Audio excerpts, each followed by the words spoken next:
Seems like that was a very reasonable request there. Surprised you timed him out, Port. Very normal discussions over here on the Friday night. Thank you, Headfields Downstroke. So many ads on Twitch now. It's actually not many at all. It's 3 minutes per hour. I don't think that is very bad. Once an hour, we do 3 minutes straight, and that is it. 0 for the rest of the hour. Nothing in between games, no pre-rolls. I honestly think that is very acceptable.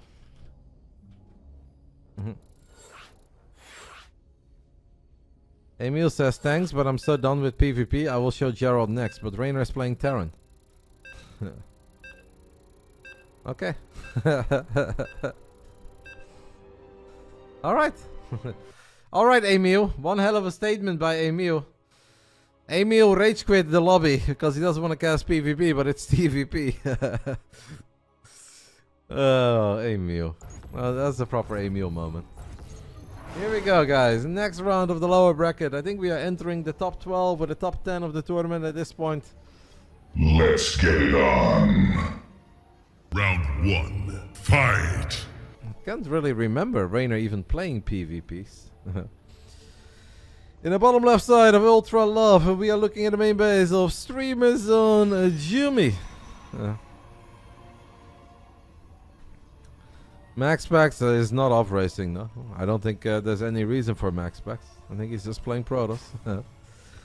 Top right side of Ultra Love, we're taking a little look at the main base of the Italian Stallion. I don't think he has played a single game of Zerg tonight, but we might see some Zerg later. This is Reynor. Hello, J Money. Welcome, mate. Happy Friday. We should disqualify Reynor and advance BASILIsk instead. Reynor played Abyssal Reef, which is not in the map pool. Woo! Good point, Mana. Good point. Let me take it up with the higher ups. You know, Pi is basically the admin of this tournament.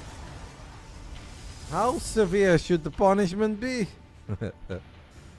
Maybe a tiny bonus for HeroMarine because he had to lose on an ineligible map.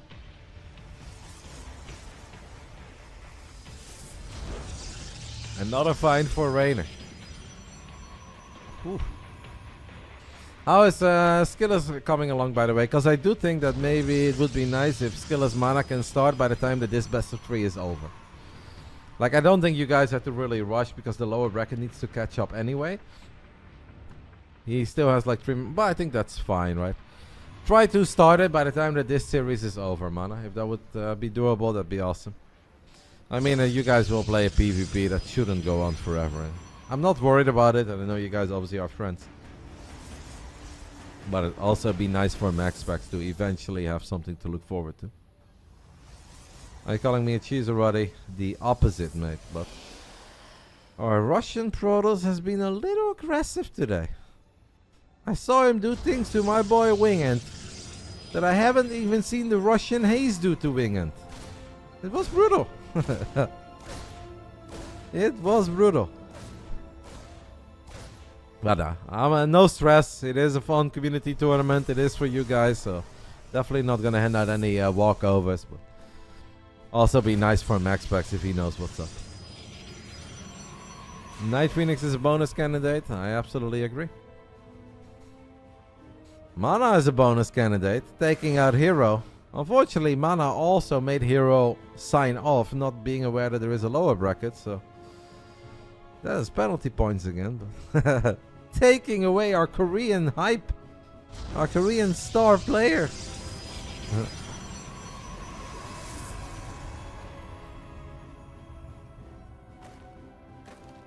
Okay, that's fair. Extra bonus points because he won so hard that Hero went offline. He was done with StarCraft for the day.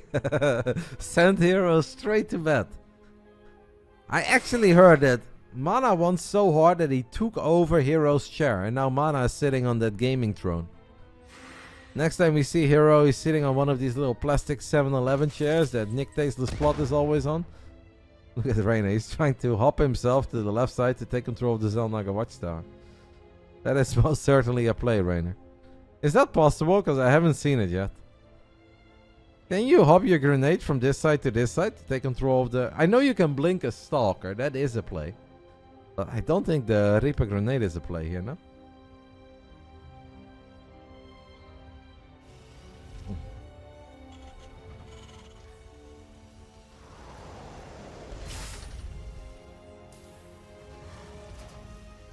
Don't think it's possible. Jumi is gonna play Phoenix Colossus here, at least as an opening, and he'll take it from there. Reynor, his SCV count is a little bit low. Reynor has 3 depots finishing up as well. Is it on purpose that Reynor's SCV count is low, or was he just supply blocked?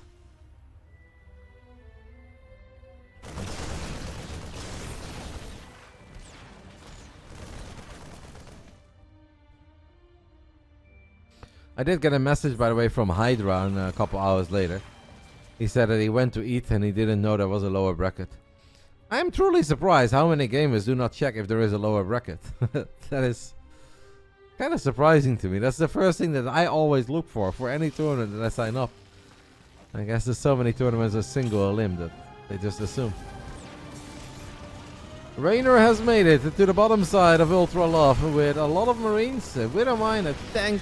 He gets... the HeroMarine does not fire. Good job there by Reynor on throwing the mine. Phoenixes are starting to battle. Well, Jumi's got a lot of units here, but also ends up losing a lot of units rather quickly. He could lift that tank. The problem is now that the Marines are going to be too powerful. I think the Marines are simply too powerful for the remaining adepts that are now all dead. That's a cute grenade. I love the idea there by Reynor. Moving the Reaper forward, dropping the grenade pretty far behind the Immortal to potentially bounce the Immortal back into the Terran units. Didn't work, but nice idea. Is there any chance that Reynor plays Protoss against HeroMarine? Yeah. I mean, Reynor just seems to be vibing tonight. And if this is his vibe, then that's his vibe, right? How does Arsenal against Ipswich end? Is it a 5-1 angle? I don't know if they've started. I don't know what the score is. I feel like they're not scoring a lot in England at the moment, so I'd probably go with like a rather lame 3-0. I think Arsenal 3, Ipswich Town is 0. Thank you, Oddstar Mate, for the 10 months and the big brains. These ones, look at Pi, that's such a good job. 6-1 now. 3-0. I can't believe that Fulham beat Chelsea yesterday. That was actually pretty hype. Seeing those, like, what I love about the Chelsea stadium is that the away fans have that big square that's very close to the field in the corner. The camera is always on it. And to see these guys go absolute freaking bananas when Fulham scored the 2-1 is... Those are the moments that I think make football really beautiful. Reynor has 2 Vikings and 3 tanks. As Jumi is down 6 workers, which is actually quite severe. I did not expect him to be down 6 workers, but he is. He is working on a proxy gate on the top side of the map. But Jumi's army is a little bit underwhelming. He's got 6 gateways, a Robo and a Robo Bay, but he does not have a Twilight Council. He is gonna try to pounce on this army of Reynor and then immediately counterattack and straight up win. But well, the hallucinated Archons did their thing. The 4 Vikings though have already killed 1 Colossus, and I feel like they might kill the second one as well. That's not going to happen. I almost feel that Jumi is very all in here. As the Villa is falling apart.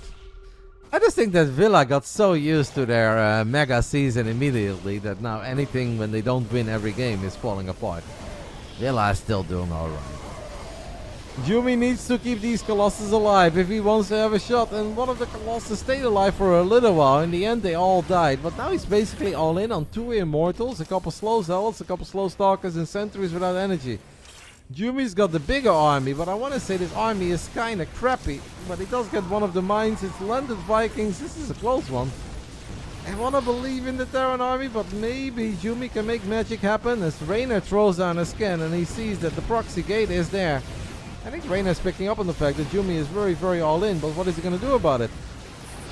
He's got 3 Marauders in production, but he's got no medevacs here. He is stimming. The force field make it hard for the Terran units to really participate in the fight.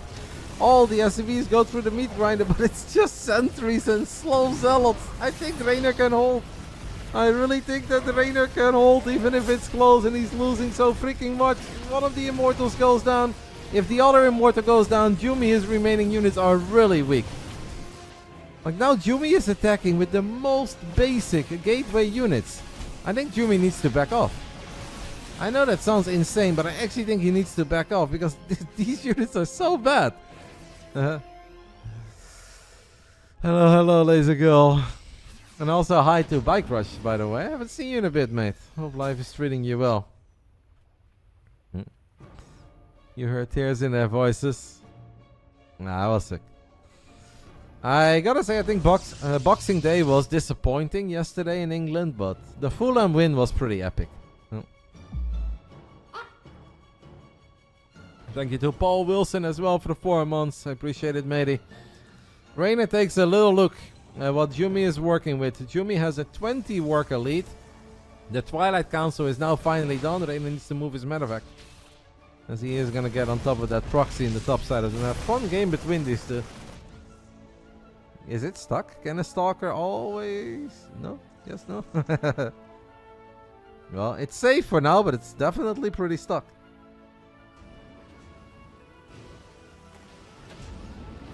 Reynor loads up 3 full medevacs, and I'm gonna go ahead, guys, and follow Jumi his camera for a little bit. Jumi does warp in a couple of stalkers immediately in the main base. He's gonna move them to his natural, splits one Colossus off. Probably just worried about the potential of a big drop in the main, and it is going to happen. I think those 3 stalkers is not enough. Jumi needs a little bit more. HeroMarine is going to burrow, has burrowed. I'm still following Jumi's camera. You think Jumi is ahead?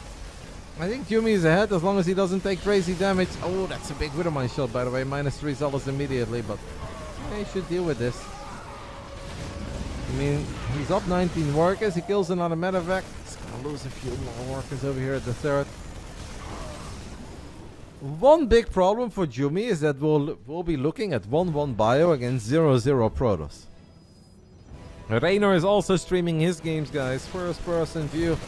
Obviously, all the pro gamers or semi-pro gamers or amateurs were allowed to stream. It is RB_Reynor.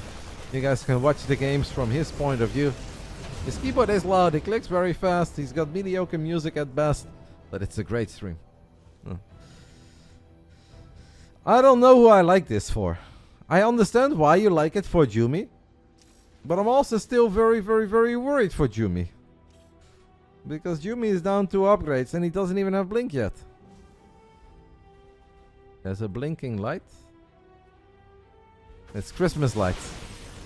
I have Christmas lights all over the fence in the backyard.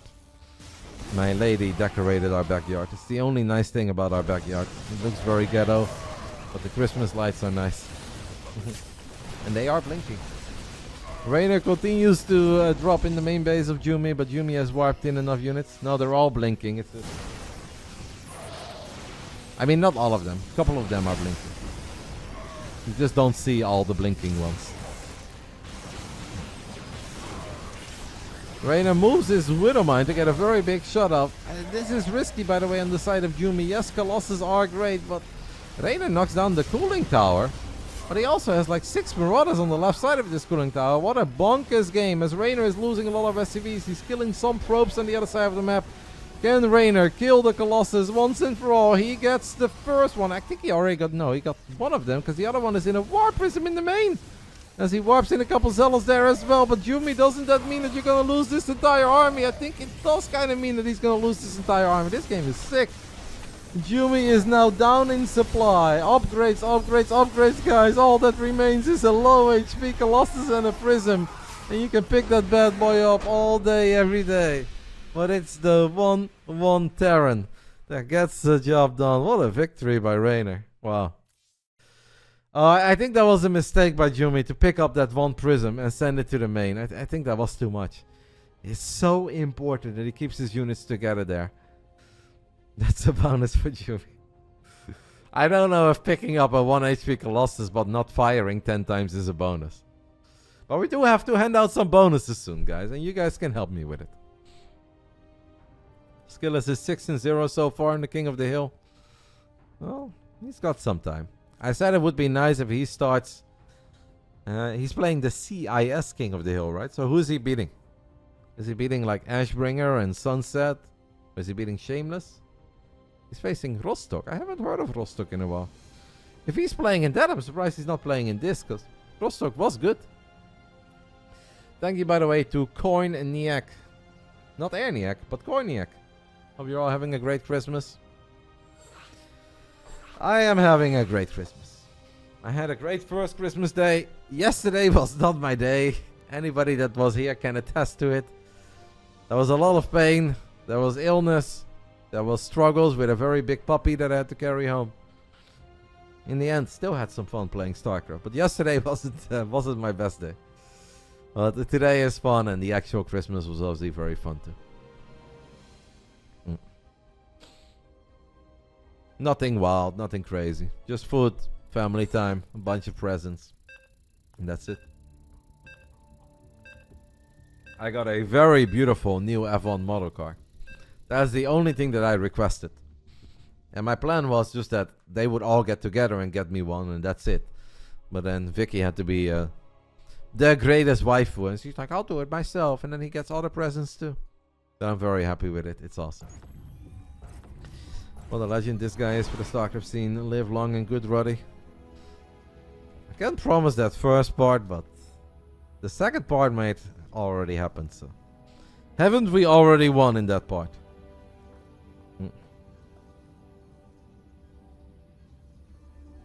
Round 2. Fight! The bottom left side of ley lines, it is our German Protoss. He's down 0-1, but he's definitely having a good run, and he's given us some very entertaining games. This is for Jumi, the man who was the center of some controversy yesterday night in the free-for-alls organized by Statfest and Bruno.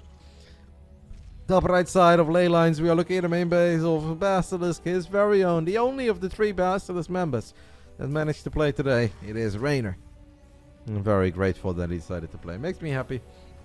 I know that between Christmas and New Year's is a bit of an odd time, and a lot of the pro gamers like to take some time off. But there's also still a lot of StarCraft fans out there, and they want to watch some StarCraft, and Basilisk always wants to make StarCraft happen, and I'm obviously always down to organize something. So I think we had a great Friday. It's been a little while that I've seen any online cup have like 95 players signing up. So I think in that way we've already done a great job. Now that you teased the controversy, you have to explain it too. So yesterday there was a tournament organized by the Urza Brawl. That is obviously done by Bruno. Bruno gave the rights to Statfest to cast all of it. Basically we had 32 players, and you played a bunch of 1v1s, and the 16 best players in the 1v1 tourney would play a bunch of free-for-alls. I was one of the 32 players. I made it into the top 16. So I played in the free-for-alls. I was in a free-for-all with Fiant, Shameless, and SKillous. I got one of the 3 points, but then I lost. And you would get $100 if you win the free-for-all. And then the 4 winners of the free-for-alls would play one big free-for-all with all the champs, $400 for the winner. Then there was another free-for-all with Elaser, Hon Mono, the Japanese-Korean Terran player, 4 Jumi, and the American player Foxer. It starts off with Jumi DT rushing Elaser in a free-for-all, killing 30 drones. And then to finish the job, he's got an Immortal Sentry follow-up a minute later, and he straight up kills Elaser. And Elaser's like, WTF, mate? Is this really necessary in a free-for-all? And Jumi's like, just playing the game, mate. And everyone's like, well, it's a bit gnarly in FFA, but it's all good. Meanwhile, Hon Mono is building 200 supply of battle cruisers and tanks, and he's starting to look really good. And you might think, like, does 4Jumi need to do something about that? But 4Jumi saw Foxer, the American Terran player, in the top right side, and he attacks Foxer, and he attacks him again. Up to the point where Hon Mono is 1 minute away from winning the entire free-for-all and winning the $100. And Foxer's like, hey, this is really the moment for you to do something about Hon Mono, otherwise we both lose. And 4Jumi basically said, fuck you, and sent a mothership into the main base of Foxer, recalled his entire army into Foxer's main, killed Foxer, and then Hon Mono won the free-for-all. So, Elaser not happy, Foxer not happy, For Jumi, apparently kind of happy because he got revenge for the past. And Halmona is like, thanks guys, I won $100. And that all happened yesterday.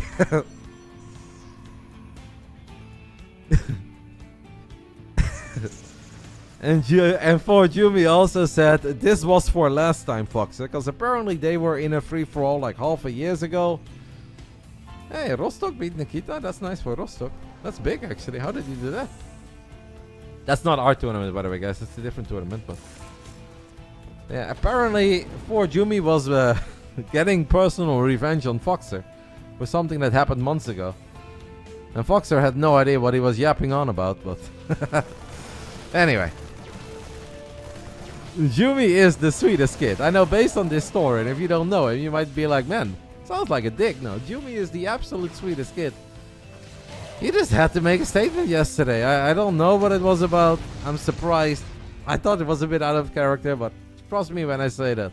For Jumi really is the sweetest kid. FFAs are always a little bit controversial one way or the other. Nobody outside of the winner is ever happy. But yesterday it was particularly dramatic. The Reynor's got 2 Marines, an SCV and a tank, and he even thinks about building a bunker. Once more gets that pylon. Blink is done though. Jumi blinks forward. Can he get that medevac? Can these guys blink? They cannot. Reynor has reinforcements already arriving. Will that tank review itself? No. Does Jumi see it now? Yeah, he should see it. I feel like Jumi should have seen it. The stalkers are next to each other, by the way. You have to space your stalkers out. Whenever there are tanks involved, you always want to leave a little gap between your stalkers, so the tanks don't deal too much splash damage. Jumi is gonna blink, but it's 2 tanks. 3rd tank is arriving. I don't know about this, Jumi. I like the 2 slow zealots. He gets the medevac first. He's gonna get the 1st tank. He's gonna get the 2nd tank. But he's also down to 4 army supply. Ay caramba. Reynor has successfully rallied enough marines and tanks to the bottom left side of the map. Jumi made a blink and it backfired. What happened in the free for all that Uthermal was in? I didn't see all of that. But I know Uthermal left first. So I'm sure that he wasn't happy. But I don't have any info on that one. The for Jumi one I actually watched back. Because people told me what happened and I was like, nah, I don't believe that. That seems very unlike Jumi. So I watched it back. Exactly what happened. I was like, okay. The people were right. It's like one of these things that I did not believe until I saw it with my own eyes. But unfortunately, this is going to be the end, I think, of for Jumi today in the BASILISK Big Brain Bouts end of the year special. As Reynor is building a lot of bunkers in front of his natural. Still has marines over the 3rd, and Jumi is just bleeding out units everywhere we go.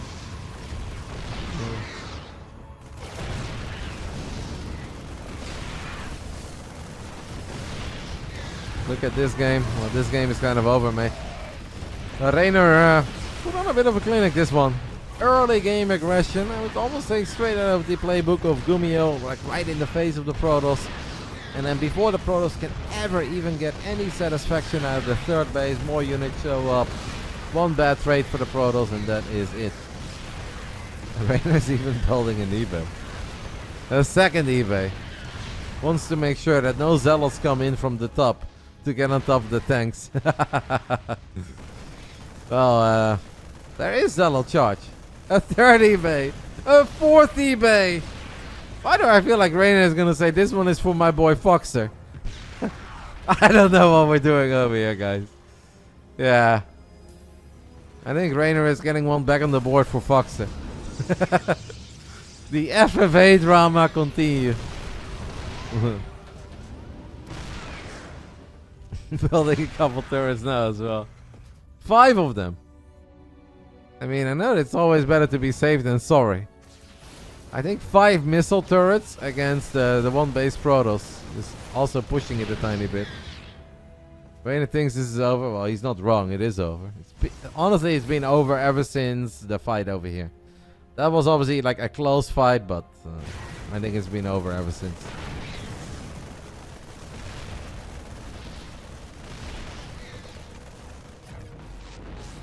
I feel like Reynor is about to take the natural Jumi and build a command center here. I feel like he's very tempted, and now he's just wondering. He's listening to the little voices in his head. Should I do it or not?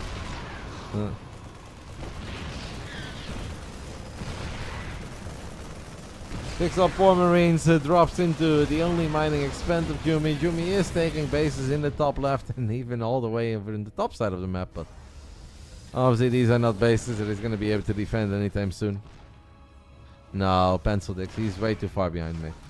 He's 25 army supply behind, and it's stimmed bio against Zealots and Stalkers without any upgrades. Now we are getting double Forge. Like, if Reynor doesn't do anything for a long time, sure, then there is a world, but this supply gap is a little too much. Like 40, 50 supply when it's stimmed bio against just gateway units is too much.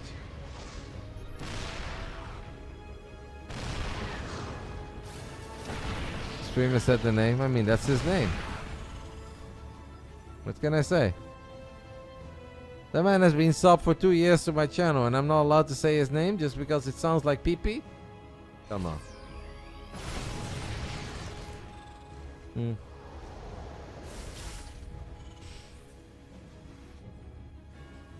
It's not that bad.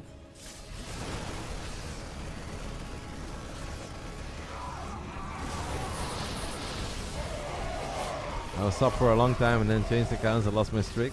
I mean, you've still been sub for a while, mate. I know, I don't know. I think that badge is for 2 years. I'm not totally certain, but.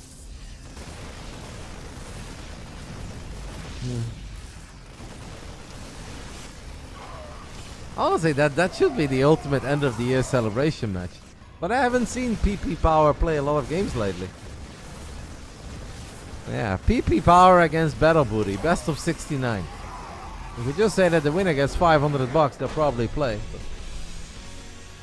GG gets called. The Reynor advances another round forwards into the lower bracket of the BBB special, as he calls it. There's a little more to it than that, but if Reynor wants to call it the BBB special, that's what it is. And that means that Reynor is about to play against HeroMarine. I think that is a series I love you guys. I'm pretty down for. And since a lot of the other casters left me, I'm definitely covering that. Like, if I ever have to choose between upper bracket and lower bracket, I pretty much always choose lower bracket because it's tournament live on the line. There is a chance that that's the last time you get to see these guys. So, will Reynor peak at the end of the year? Shall I send Reynor a banter message? You know, with that message makes me want to banter with Reynor. You guys think that this is the right moment to banter with Reynor? I think Reynor is vibing, right? Thank you to Max Zeros. Yeah? Alright. I'm gonna banter then. It's end of the year. It's a fun Friday evening.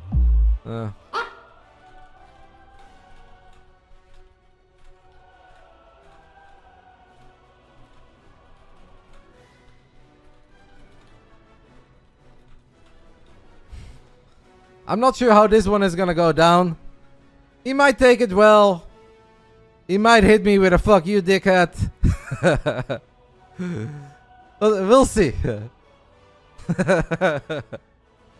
It's okay, guys. He can handle it. The champ can handle it. Don't worry. No, I think it will go down well. It's okay, guys. How's Rain? What is he? Is he AFK or no? Ah, damn it, he's AFK. What a shame. Now we have to wait. Reynor vs HeroMarine, best of 3. Reynor, probably Protoss, but maybe Zerg. Nah, not Terran.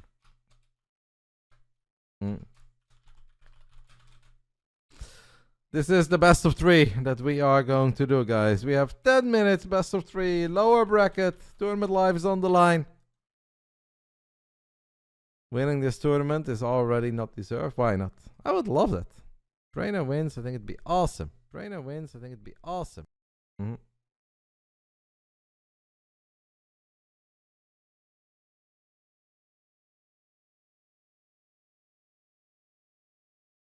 What happened over here?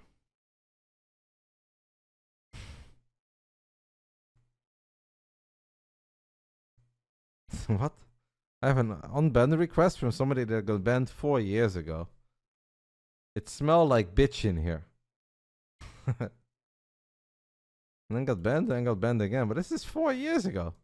And this guy's just diving into great details about what happened 4 years ago. The mod thought I was talking about Roddy, but I was talking about the people crying in chat about what Roddy was saying. He's been sitting on this for 4 years. He's like, they did me wrong over there in that Roddy stream. It wasn't about Roddy. That's impressive, mate, honestly. Welcome back. Impressive memory, champ. Welcome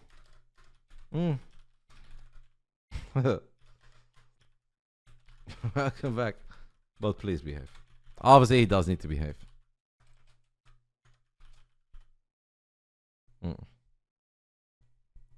Can be older. That is when the lock starts. Yeah, but still, that's a long time ago. Well, I give almost everybody a second chance. Like, obviously, the guy that showed up early and had a really stupid message. There are limits to second chances. But I decide where those limits are. And that has a lot to do with the Twitch TOS, the Twitch guidelines. Almost everybody will get a second chance. And he just followed me. I cannot believe that was 4 years ago. I love that you hit me with the unfollow as well. I feel like a lot of people that get banned in the stream, they're like, I'm going to hit him with the unfollow. That will show him. And it's like, I didn't notice, mate. I don't get a notification when you do or you don't. But welcome back, Sunhands. Please behave a little bit. Please behave. When you get banned, you get auto unfollow. That I don't know, but that could be right. Okay, I have actually only been banned in one channel in my entire life on Twitch. But after I got banned, I never stopped by, so I didn't know. I tried to DM the mod at the time, and he wouldn't accept my message. Bobby gifting a subby to Sunheads. He swore. Well, one of the mods that you got banned by is not a man, actually. That's a lady. But the original one that banned you is actually playing tonight in a best of 3 as well. No, definitely not Amaranth, mate. But he's friends with her, so. Basilisk gifting subbies. 2 bonus subbies from Valorant. The flying guy. Then Executor, he's actually still around, mate. And he's a very good friend of mine, so behave, Sunhands. But the second message wasn't from him, it was from somebody else. But that doesn't matter. I have another unban request. Yeah, this one is... I mean, it's nice to know that he's still watching, but this one is not going to get unbanned. There are limits to my kindness and my second chances. But I think I'll pass on this one. Also, the request was, I'll take my fetishes elsewhere. Not sorry, not like, hey, I messed up. Sorry, I was a baboon. It's like, nah. I'll just take my little fetish elsewhere. And we're gonna deny this one. That's, I don't deny a lot of them, but, that is where even I draw the limit, guys. Alright, I'm gonna take a very tiny break. That is disgusting. I mean, to be fair, there are people that are into it. And who am I to judge? But it's a little weird to bring it into this channel when people are just enjoying some StarCraft. And you ask me, and you put it like that. That's where I personally will draw the line. I can forgive a lot of things. I mean, it's not like it makes me angry. I don't really get angry. I get angry over different things, not over these silly things. Anyway, guys, I'm going to take a little break. And by the time that I come back, it should be time for Reynor versus HeroMarine. I'm excited. Reynor did win a championship, by the way, in 2024. One that I'm incredibly happy with. And that is our WTL Team Championship. I think we can all safely say that without Reynor, we would not have won that. Like, it's just that simple. That Clem was freaking unstoppable. That Clem was an absolute animal. That Clem kept me up at night. And I was like, we're not going to win again. But because of Reynor, we did. And he knows that I will be forever grateful for that one. Anyway, I'll take a very tiny break. And after that, we'll be back, guys. Reynor versus HeroMarine should be fun. I'll see you guys real soon. Keep unbanning people. I mean, I always settle the request immediately. I have never... I find it honestly almost a bit mean to build up all the Unban requests and be like, I see them, but I'm not going to do it because I'm going to turn you into content. And I know that it's kind of funny content, but to me, that just doesn't feel right. I always take care of it at the end of a stream. If I see one, I look at it. Basically, almost everyone gets a second chance unless you're an absolute donkey or you're clearly trolling. But anyway, we'll take a very tiny break. After that, I'll be back. Reynor versus HeroMarine is coming up. Reynor is apparently back. You're my champ, baby.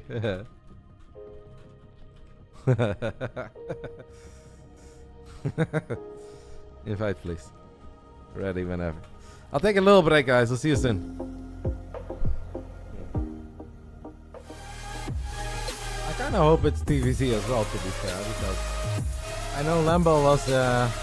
Whoa, it's very loud. I'm sorry about the music being so loud, guys. I was saying that I also hope it's TVC. Because we haven't seen a lot of Zergs tonight. Lambo was memeing a little bit when Fjord was playing. He's like, it's a Zerg! But yeah, it's... I mean, I can't do much more, guys. I definitely contacted quite a few people. I've promoted the tournament in like the Great Guys channel as well. And, you know, I want all those guys to play, but I can't force them to play, right? It's up to the Zergies out there. But obviously, I hope that Reynor wants to give us some Zerg. That would make me happy. I think that would make a lot of you guys happy. Hero was indeed the only Korean, yeah. I mean, the tournament was announced like 4 or 5 days ago, but it is between Christmas and New Year's. It is important to keep that in mind. This tournament was not meant to be like, oh, it's for all the top tier pros. It's just for whoever wants to take some time between Christmas and New Year's to play one final tournament. Fun night, long day of StarCraft, final Friday of the year. We started at like, what, 1 p.m. with Masters Coliseum. We're still here at 9 p.m. That's what it was about. And we're giving out some bonuses, and we're giving out some prize money. Does Tronda get the MVP? Oh, I haven't made up my mind yet, but all the bonuses will be announced. Right now, I've only given out 2 bonuses. I gave $20 to Replicant, even if he didn't make top 16, but he had an awesome game. He said, I didn't make the prize money. I was like, I know. And then we gave a little bonus to Pi for putting in a lot of effort and hard work in making this happen for the community. And the rest we'll decide later tonight. We're not done yet, so but we're gonna try to make some nerds happy. I also really like that idea. Obviously, we gave $25 to the highest non-placing Protoss in the tournament, so that is going to happen. And I also really like the idea of maybe contacting 1 or 2 players that lost in the first round in both upper bracket and lower bracket and give them like $10, $15, whatever, you know. Little things. A little bit of everything. Please explain the awesome snow globe in the background. Well, I can bring the table. I had to move it away because I was afraid that the dogs were going to run it over. So basically, it's just very tiny. Oh.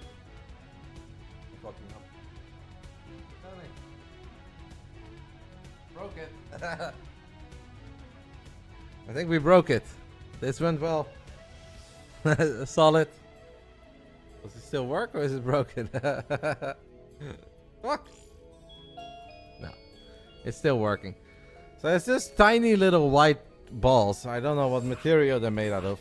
I think in Dutch you call it piepschuim. So maybe there is a Dutch viewer in the chat that's smarter than me. Foam? Yeah, I guess. And then there's just like a little fountain that blows it up. And they make it rain. I got it at Intra time. But that's what it is. Honestly, I prefer my battle cruiser, but I don't know if you guys can see.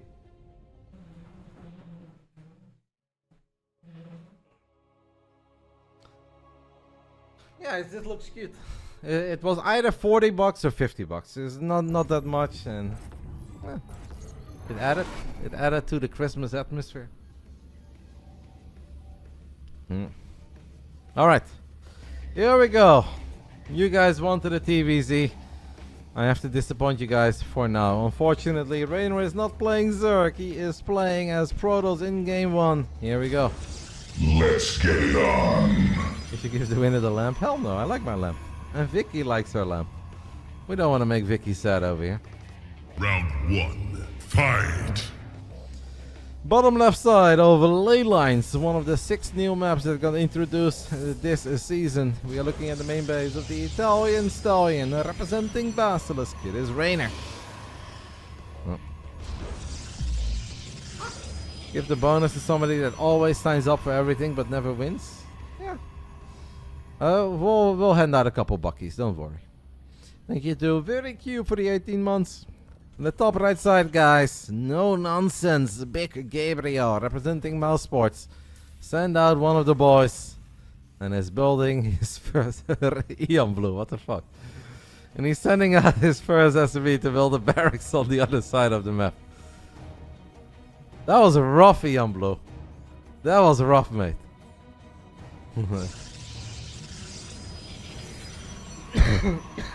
If Reynor sees that, you're in trouble, mate.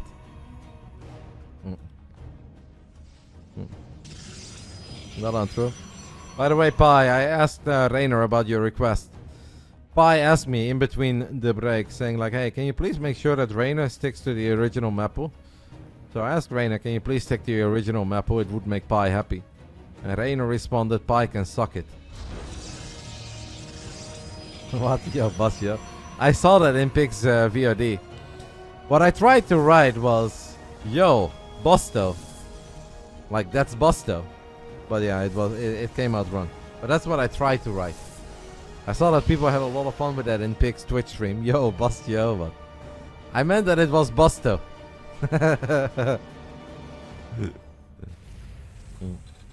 Why is Serral not here?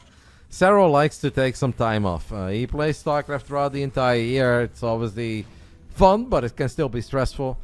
And Serral just has a wish that in general between Christmas and New Year's, no PC, as little electronics as possible, enjoy family time, and charge up for the next year, which I think is very fair, right?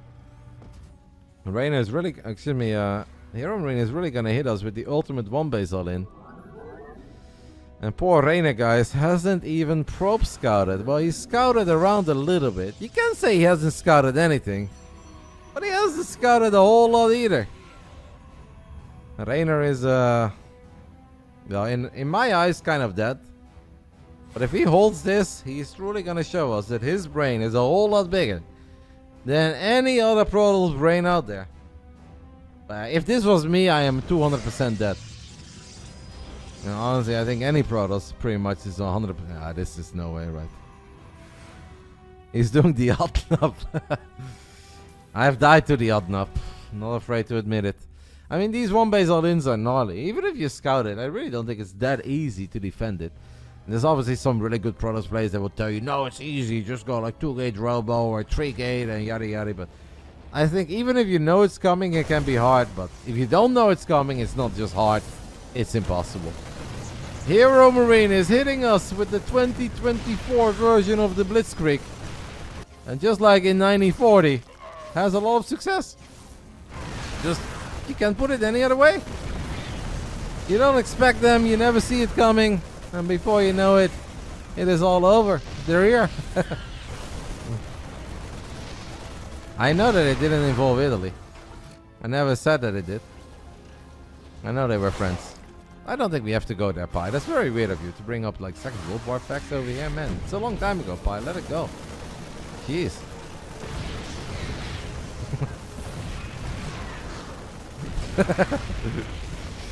Gabe is all over the main base of Reynor. And Reynor, obviously, just like every other Protoss, has no answer. If there is an all-out one base all-in and you haven't scouted anything, well, you scouted a couple pixels around your main, around your natural, but just not far enough, then there is no way. Whew! And Reynor is taking a look at the replay, wondering, I guess, how close he got to scouting it. And he got somewhat close, to be fair, but he didn't get that close.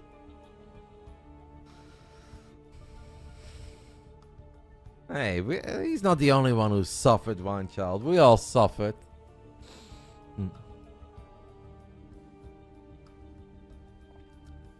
I didn't notice it, Jeremy, but Honestly, I think if you open up a depth Stargate and you scout it that late, I think you're just dead. I think in every situation you are dead. And then the execution doesn't even have to come from a man like HeroMarine. Like, if Baby Marine or Terran that's 500 MMR below that goes for a build like that, even then I think Reynor is dead. It doesn't have to be a big game special. He did scout with the first adept, but that's so late already. Like, you need to scout it basically with your first probe, that there is no barracks at home, there is no expand, there is no factory, and then you can start going for a second gate or a third gate, or you can go 1 gauge robo, cut probe production. But if you scout that late, there's nothing you can do. Heaven versus Adna BBB main event, I would add to that prize pool. I would gladly do that if I actually think that one of them was eligible. And he's not, so it's that simple. One of them is, and the other one is not. But we can do that on... I'd be completely okay with organizing something like that outside of the regular Big Brain Bouts, but not in the main Big Brain Bouts. What did I do? Nothing, mate. Even though you can get a little fired up, you're a sweet guy. You're always welcome. Round 2, fight! No, he definitely did not get kicked out. We like Heaven. Heaven is always welcome.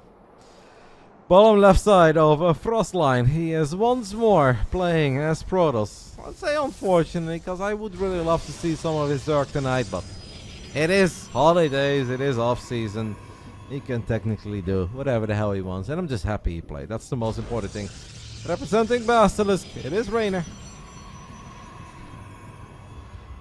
Completely justified, Guitar King. Completely justified. I think Heaven is a very nice guy, until he has to deal with a Reaper on... what was that map again? Previous map, I already forgot the name. Brown map, top left, bottom left. With the entire left side with the gold. What's the name of that map again? Heaven and Reapers on that map didn't go very well.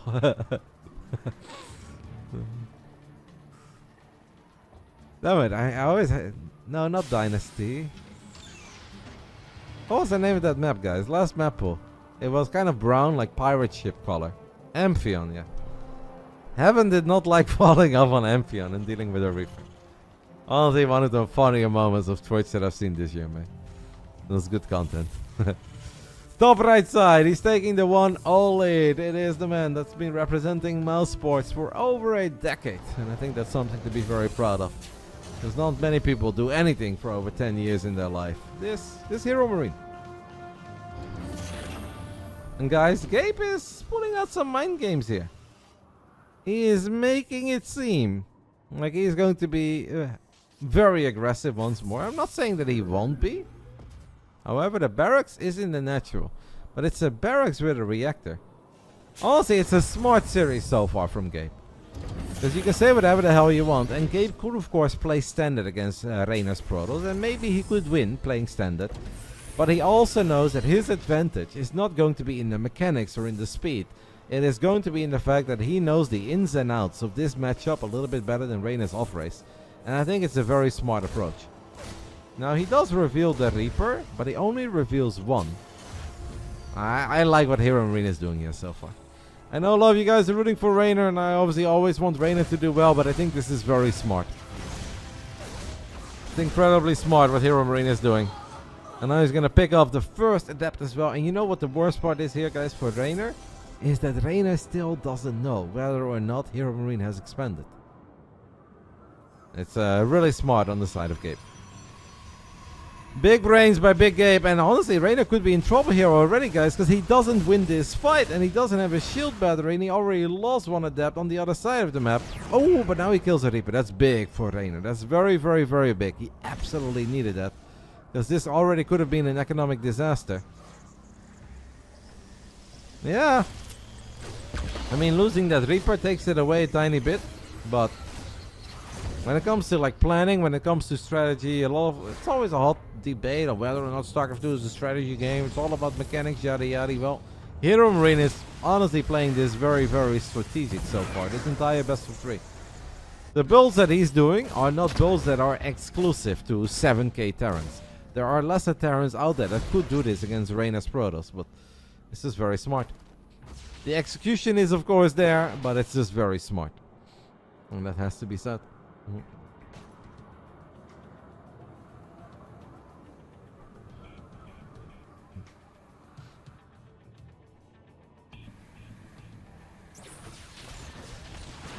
Reynor, his stalkers walk into a cyclone in the center of the map, and that is bad news too, because of course Reynor does not have blink yet, 4 minutes and 30 seconds into the game.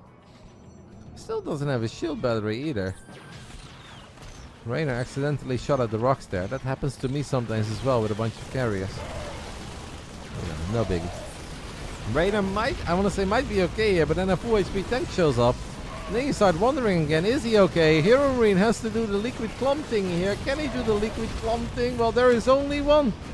There is only one. In the end, one tank does survive, but it's actually pretty good on the side of Reynor. Actually pretty good. The tank focus on the adept, I think that's mostly just aim moving. Tanks fire very quickly, so you don't want to take the risk of them shooting. You don't want to take the risk of right clicking on a unit that walks back. Even if it can deal more damage to certain units than it deals to other units, you really don't want to take that risk. Because they fire so quick. The DPS of unsieged tanks is actually quite good. But Reynor is, unlike in that first game, in an actual playable position. Despite all the tricks that HeroMarine pulled off, HeroMarine will really be kicking himself for losing this one Reaper here. Because if Regeneration would have done its thing, I think the early game would have been even a whole lot better for Big Gabe. Liberator sieging up in the main is nice. Reynor warps in one Stalker to deal with it. Mana! Okay, Mana gets a bonus. Let's be honest, guys. Mana gets a bonus. Mana makes it to the upper bracket final. Old man Mana. Top 3 guaranteed. I mean, that's a bonus. Let's be damn real. You might just get the original $50 bonus. I don't care what happens from here on out. But I think Mana making upper bracket final, that's 50 buckies, man. Let's do it. I don't care. Even if he loses every single game from here on out. Hope we're gonna watch it. Yeah, could you ask them to wait for me? Pi, is that possible? Could you ask Max and Mana to wait? And then I'll just let the lower bracket play out the way that it plays out. But I think upper bracket final is something we left to cast, obviously. Ah, that's very cool for Mana. Obviously, guaranteed prize money is starting to ramp up there. I think that's at least like $100. We'll give him 50 as well. That's sick. Even if he loses from here on out. But hey, at this point, he may as well keep on winning. That's so cool for Mana. That makes me happy, guys. But that is in the Christmas spirit.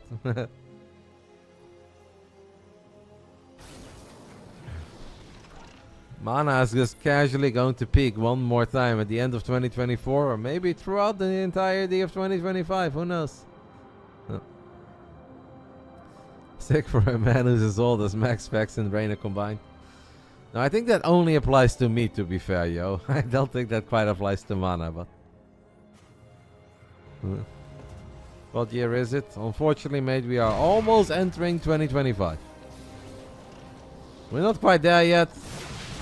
I think we're only 99% done with 2024, so... If you guys had any hopes, dreams, goals, ambitions, you can still make it happen.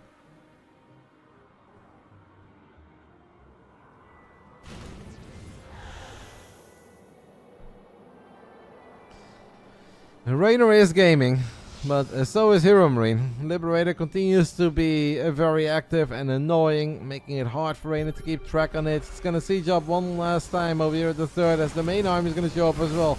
It's a lot of Marines, it's a lot of tanks. It's not impossible for Reynor to eventually get a good fight, but this is not the fight. I don't think this is a fight for Reynor. Reynor says, well, watch me whip, and watch me nay, but I don't think it's the fight. I think it's just a few too many Terran units, Marines, Marauders, other turrets. And it's HeroMarine who will eliminate the Reynor from the lower bracket.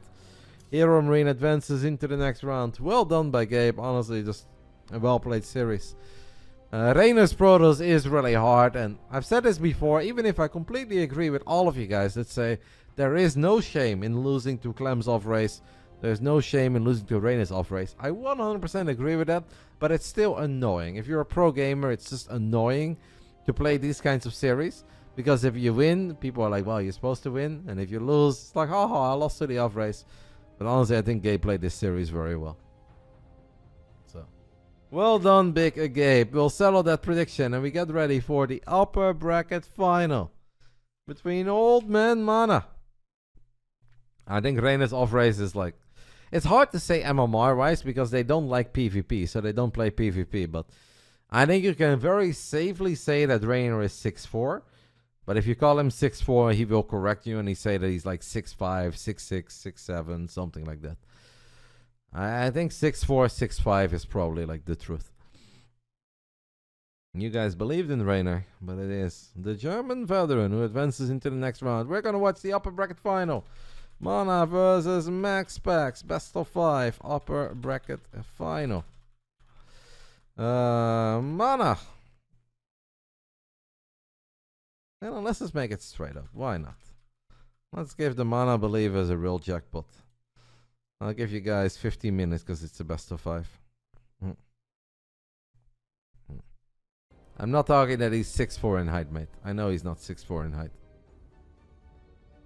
Oh, sorry. Is it best of 3 upper bracket final? Is that correct? I have to take a look. Yeah, I think only the grand finals we do best of 5 into best of 3. Yeah, sorry. All right. I mean, I'm not going to delete the prediction. Actually, I do. Let me delete that prediction. All right, guys. Mana versus MaxPax. Thank you. Best of 3 upper bracket final. Mana Polish P. MaxPax Danish P. This is our prediction. I'll make it 10 minutes. I'm going to take a very tiny break, guys. And after that, I'll be back to watch the old man who's just having one hell of a run on the final Friday of the year. How tall is Reynor actually? Well, Reynor will tell you he's quite tall. And he's not tiny, but he's also not as tall as he thinks he is. In American sizes, what would Reynor be? Like 5'8", 5'9"? Does that sound right? Or is that too tall for Reynor? 5'6", 5'8", I don't know, something like that. Anyway, I'll take a tiny break, guys, and after that I'll be back. Upper bracket final, Mana MaxPax coming up.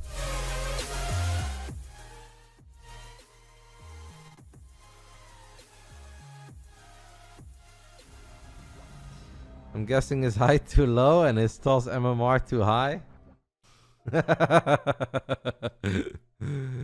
Okay. Okay, no, 5'6" is too short. 5'8" sounds good then.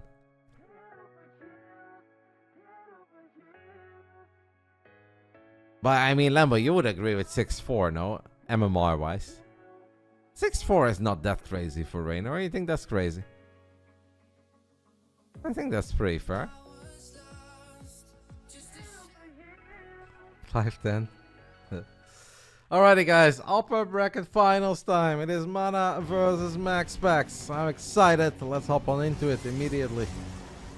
Round 1, fight! Here we go. In the top right side, we are looking at the main base of the man that we all thought would go very far, because he always goes very far. He performs well in everything he signs up for. It is the Danish Prince of Denmark, MaxPax.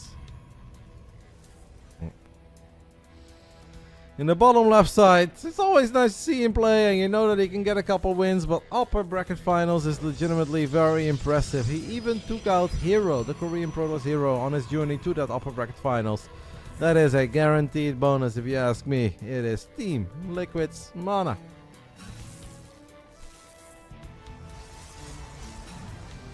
Now, MaxPax has definitely been a tiny bit more vulnerable in PvP on this match. There is no battery overcharge anymore. A while ago, they nerfed the Void Ray already. It all starts adding up.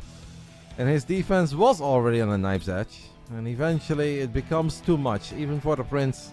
But I think for now, MaxPax will still stick to what he does best. Now, this is obviously a map with a ramp leading into the natural, which in general benefits the 1 gate fast expanders quite a bit.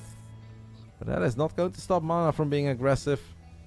that is not going to stop MaxPax from just doing what he likes to do. Thanks for playing today, Reynor. I hope you have a great evening, mate. I appreciate you signing up, and I hope you had some fun. Can you leave me your PayPal quickly before you sign off? Because I have to collect all of them tonight anyway.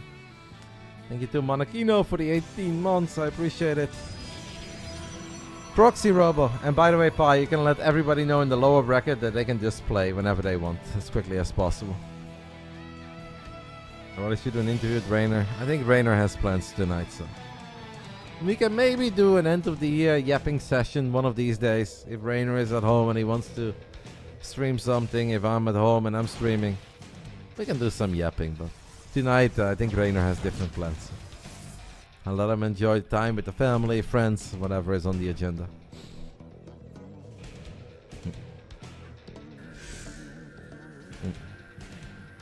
Take care, amigo. Thanks for playing once more. Stasis Strappy on the side of MaxPax. Yes, he is going to scout, and he will scout everything that I think he was maybe expecting.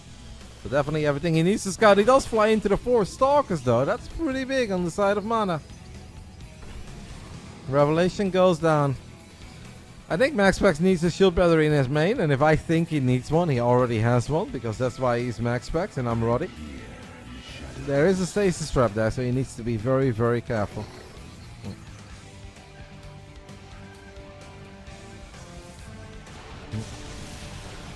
He's gonna try to make it hard for Mana to enter the main base, but Mana is still gonna go for it. Picking up units, also elevating all the units into the main base. So far the micro on Mana's side is good. That Void Ray is already low, and there is no shield battery overcharge on this patch. There is no shield battery overcharge. Mana gets the Void. Mana gets the first Void Ray of MaxPax, and now he gets the Stalker. He's gonna get the second Stalker. Mana is cooking. Mana is absolutely cooking. Oh my, what is happening today, guys? Oracle flies over the army. Oracle dies. Neil Void Ray pops out. Neil Void Ray does not die yet. Does not die yet. Mana is not quite there yet. No, careful, careful, Mana. Unload Stalkers, but he does lose all the Stalkers in the main. It started off really glorious for Mana, but now he hasn't killed the second Void. There is a stasis trap, guys. There is a stasis trap, but Mana knows. Can't quite pick up the Stalker before the stasis trap gets activated. The thing is though, guys, batteries are a lot more tanky now on this patch, and that may have seemed like a tiny change initially, but the tankier batteries, they do really help. Should he stop and expand?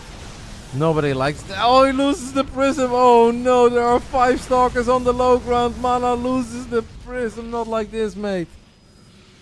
Oh yeah, ay ay ay. An ay caramba moment if I've ever seen one. Now he's going for the pile and he's not gonna get it. He goes for the voids, he doesn't get it. It's still MaxPax. It's always MaxPax. It's always MaxPax. Unbelievable. Wow. I really thought Mana had him. After that start, I really thought Mana had him. The second void. Barely living here, getting healed up by the battery. Makes all the difference. Wow. I mean, kudos to MaxPax. Legitimately insane that he can hold that after that start. First Oracle flying over the units, losing your first Void Ray that quickly. Mana is still gonna give it one last shot with a new War Prism. One of the Void Rays is very low. Can it die immediately? No. Okay, well then it's over. Like for Mana, for this to go somewhere for Mana, he had to have like everything go perfect. And it didn't. So this game is over. It is MaxPax who takes the 1-0 lead. Probes are good. And Gabe told us that SCVs beat Stalkers, but perhaps Probes put up one hell of a fight as well. Yeah. Losing that Prism with 5 Stalkers on the low ground is so painful, because it obviously means that you're going to lose the Stalkers in the main. The Stalkers on the low ground are completely irrelevant. But that was very close. And indeed, what I Was a Fat Kid mentioned is that is on a map with a ramp leading into the natural. There aren't too many maps in this map with a ramp leading into the natural. Game 2 will be played on Star Child. That is one of the maps with the worker patch, where the workers swim. So one of the unreleased maps that have unfortunately never made it to the ladder will be our second map here in the grand finals. Oh, this is not the work. This is worker path, no? No, wait, it's not? I'm confusing this one. Oh, what? Okay, now I'm very confused. Ah, because the other one is Talisman, right? Yeah, okay, sorry. Sorry. My bad. Obviously, I'm not familiar with these maps either. Yeah, sorry. My bad. Round 2. Fight! Bottom left side. We are looking at the main base of the man that is representing Team Liquid. There is no ramp leading into this natural. That is important to mention. It is Mana, a proper veteran of the StarCraft 2 scene. He's been around for so freaking long. He has been relevant in the pro scene since, I would legit say, 2010. Since the very beginning. Wings of Liberty, Mana was there. And 14 years later, he's still here, making it to an upper bracket finals. It's incredibly impressive, if you ask me. Top right side, a man who has made serious waves through the StarCraft 2 community in the last few years, and he is now known as the best Protoss player on this planet. From Denmark, it is MaxPax.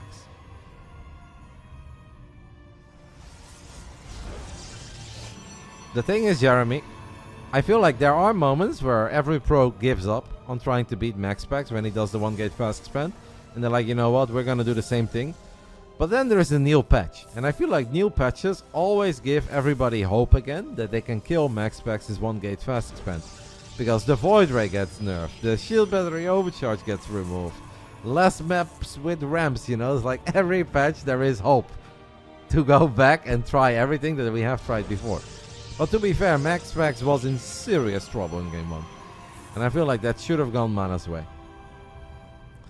And if you would just look at all the results of MaxPax in various online tournaments over the last few weeks, whether it's a Wadi tournament or a Chinese tournament, MaxPax is more vulnerable in PvP on this patch than he was in the past. Any other good players like MaxPax from Denmark? I think the second best player from Denmark right now is Spacey Macy, a Danish Zerg who's been around for a long time. And there's a few more good ones out there. Like, Papi Joe is always kind of decent. I think Space Marine is probably still decent. Lille Cannon is still good, decent. If the old Bunny, not Korean Bunny, but Danish Bunny would play again, I'm sure he's still decent. But at this point, MaxPax is by far the best. Best 3 players from the Netherlands. Arstem is the best right now. Euthermal second best. Hydra the third best. There is Gypsy Danger, yeah, but that's definitely a little bit lower, right? Next, Mana once more goes for a Proxy Robo and a Gate. Says, alright. What about 4th? I'm probably 4th right now, yeah. But I also will give kudos to Red. I think if Red ever decides to play like 20 or 30 games, I think Red is very good. Loco is a little bit below me. Loco is not bad in StarCraft, but I'm pretty confident in beating Loco. You mean Jos? Yep, Jos the Crown. If Jos plays 40 games, he's gonna be better than me, and I don't want to trash talk Hydra, but I think he's better than Hydra as well. Like, Red is just silly good. Really good hands, great mechanics, great RTS understanding. Yeah, let Red play 40 games and he's very good. Serral dies, Adept dies. Oracle, where is that Oracle of MaxPax? It's on the other side of the map. Mana has 2 Stalkers at home, doing pretty good so far. Can he unpower the batteries? He cannot. So he's not going for an Immortal, it's just pure Stalkers for now. The supply block by the... Oh my god, that's a big supply block now.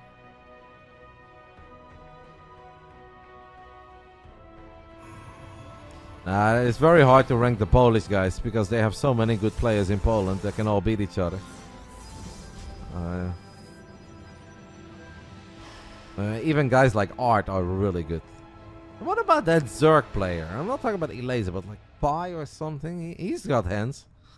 Poland's got a lot of very good players. Christianer is great. Art is great. Rodzin is great. And then of course all the big boys are great. Mana is probably going to be very sad about that supply block, guys. Because he lost some momentum with that supply block. The thing about sentries is that sentries actually deal a lot of damage these days. At least against units with shields. And sentries are pretty tanky. Like sentries tank better against void rays than stalkers do. So it's not that bad. You have to be so careful about the stasis trap. It's hard to spot it on this map. I hope that Mana knows about it. I think Mana knows about it. Careful with that War Prism. Upper bracket final. And everything comes down to this attack.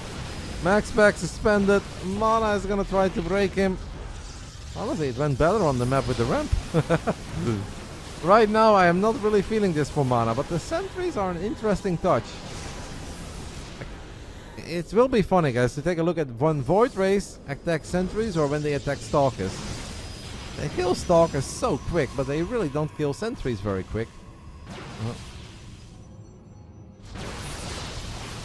Couple force fields go down. MaxPax loses a stalker. War Prism micro by Mana has been pretty good, but he just missed the pickup on that sentry. And I know that sounds harsh on my side, but every pickup matters against MaxPax. Those are great pickups. Those continue to be great pickups. I mean, Mana is microing this as well as he can. But MaxPax is just like, well, Void Ray Printer goes brrr, and it's all good. Now the Stalkers go forward. There's still that stasis trap that we really have to respect. The Oracle died, by the way. No, the Oracle is still alive. And the Void Rays are still so healthy. MaxPax lost 9 workers, but he's still up a base and up 8 workers. So I don't think MaxPax really gives a damn. Mana's micro has been very good, but Void... Oh, the Nexus is low. Could that become a target? Could the Nexus become a target? Mana continues to pick up his units. A lot of Stalkers are so low on HP. This has been great micro by the old man. Excellent micro. It still doesn't feel like it's going to be good enough. MaxPax has now lost 16 probes. Okay, that's a serious amount. Nexus is so low, he doesn't get it. He still doesn't get it. No. We clicked on the Nexus twice. And the Nexus lives with like Lord knows what it was. Ay caramba. That Nexus, guys, goes down to 100 HP. It goes down to 92. It goes down to 12. 12 HP. We turn around. Oh my god. Okay. Can I move it? Guys. Calculate it. Watermelon brain.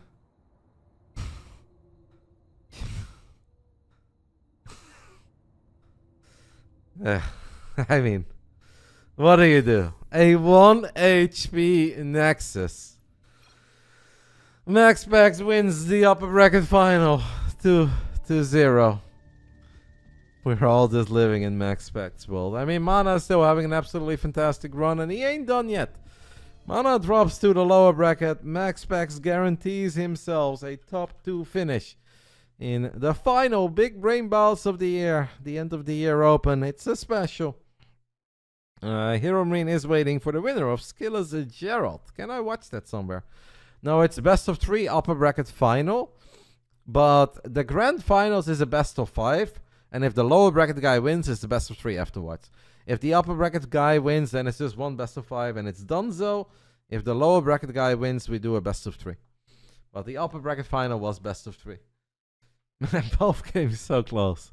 And Mana looked good, to be fair. I think Mana looked really good in both games, but if he managed to kill the Nexus, he would still likely lose. Well, MaxPax lost a lot of probes towards the end. So then it really depends on how many Stalkers survive, how many Sentries survive, how many Void Rays are left, and how full HP they are. But like, I'm not saying if Mana kills that Nexus that he wins the game. But then it becomes weird, because a 1-base Void Ray player is not what you want to be. So then maybe MaxPax tries to re-expand, Mana tries to cancel, you know, we have a different game. It's definitely not like a kill Nexus win the game scenario. But obviously there is a lot of playability if he does manage to kill it. MaxPax wins the upper bracket final. Let's take a look at the other guys. SKillous, I guess, is in a game.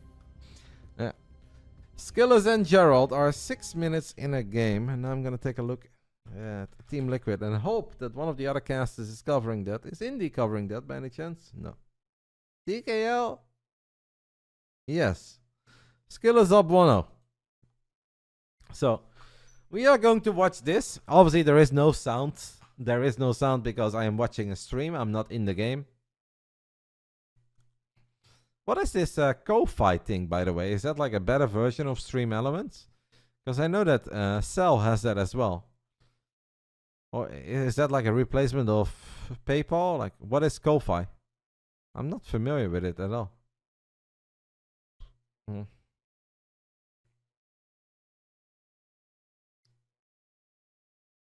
By the way, this also means that Big Gabe gets a little bonus from us. He is the highest placing non-Protoss. 25 buckies extra for Big Gabe. I think Big Gabe is streaming, so I can just do it live on stream. Is it like a Patreon? Okay. So like monthly subscription, just support whoever. And I guess streamers have that because they get a bigger share of it than a Twitch sub. So it's instead of like subbing to the channel, you can sub on Ko-Fi. Gerald sniped the Twilight and now SKillous. By the way, I hate this old school game art overlay. I know that Wardy in the past used it as well. I don't know if he still does, but I really think that this overlay is so ugly compared to the WCS one. Ko-Fi is pronounced coffee? Okay, that could be. I'm sorry, mate. I'm a baboon. I don't know what it is. Is that a kill on the Nexus? Is Gerald cooking? We're going to game 3. Just like that. All right. All right. Polish Gerald. Invite to game 3, please. Imagine if Gabe wins tonight. Then Zulpische Strasse is going to be lit from now all the way until the 31st of December. I'd be very happy for Gabe. I mean, I love MaxPax too, and I feel like you can never hate on greatness. And if MaxPax wins today because he's simply the best player in this tournament, I'm happy for him. Well deserved. Kid put in so much effort, plays so many games, signs up for everything. I'll never hate on it. But a surprise obviously is always fun. All right, Gerald, SKillous. I'll give you guys a mini prediction for game 3. Gerald versus SKillous. Game 3 only. 1-1 at the moment. Gerald, Polish, P. SKillous, are you Dutch? P. He lives very close, Barker. Maybe he like literally lives there. Actually, no, it's my friend Chris. But he's very good friends with Chris, and they go to Zulpische Strasse quite often. But then whenever you ask Gabe, Gabe will say like, oh, actually, I don't go anymore all the time. I just like walk my dog and do my taxes. And go to the gym. But then I meet Gabe at Home Story Cup, and then he's just 20 courage deep. And he is talking about Zulpische Strasse, so I don't know. Alright, I am loading into game 3. HeroMarine is live. And I am going to gift him a bonus. Not subs. How do I gift that? I want to donate to Gabe. How do I donate? It doesn't even work, guys. Did HeroMarine remove his donation button? This doesn't work. I like how he has this, but then you click on this button and it doesn't work. Did Gabe remove PayPal? That's kind of weird, no? Can somebody tell Gabe that his donation... He removed the possibility to donate? Okay, well then I'll contact him later. Okay, fair enough. It's fine. I get it, but... Control F, donate? No. If it's not there, then there's probably no way. Final round. Fight! Here we go. A lower bracket. The winner of this series will move on to the next round of the final Basilisk Big Brain Bouts Open end of the year special. Twitch donation percent. I don't know what that means, because if you have a donation bar, it goes through PayPal. That Twitch has nothing to do with it. If you have a donation button and people send you money on Stream Elements, Streamlabs, or PayPal, that has nothing to do with Twitch. So that's completely unrelated to Twitch. He doesn't want to have the donated money going to taxes. Like, that is a reason. It does become slightly more complicated. Yeah. Okay, yeah, that's fair. I don't think that the subs is true at all, just because he actually likes subs. I hear him quite often thank his subs and say that if you like his stream, please consider subscribing, which I think goes for a lot of streamers, so that's not true. Why are you saying here that Gabe doesn't want subs? He does want subs. You're doing your man dirty, mate. I can say for sure that Gabriel does like subs on his channel. Don't spread that, mate. That's messed up. Okay, guys. Gabe does not want you to sub. No, he does. I am certain he does. Top right side of Frostline. We are looking at the main base of our Polish Protoss. Great run by him, by the way, so far. It is Gerald. Bottom left side of Frostline. He's had a great tournament as well, but I think he'd be very disappointed if his journey ends here. I'm sure that he wants more, because he probably believes that he has what it takes to win it all in his Team Liquid's SKillous. Best Australian players? Right now it will probably be our I want to say our the man who's Protoss but sometimes plays Terran, and he has a lot of hot takes on Twitter, because I don't think that Probe is active anymore at all. I don't know how many Australian players we have left, mate. I'm thinking of one guy that is actually a Protoss, but he plays a lot of Terran. He's pretty good. And he's a very nice guy in real life, but he has a really bad Twitter account and he always gets in fights. Pig is obviously up there as one of the better Australian players for sure. And I'm sure that Probe still is. Even if he's inactive, Probe still is for sure.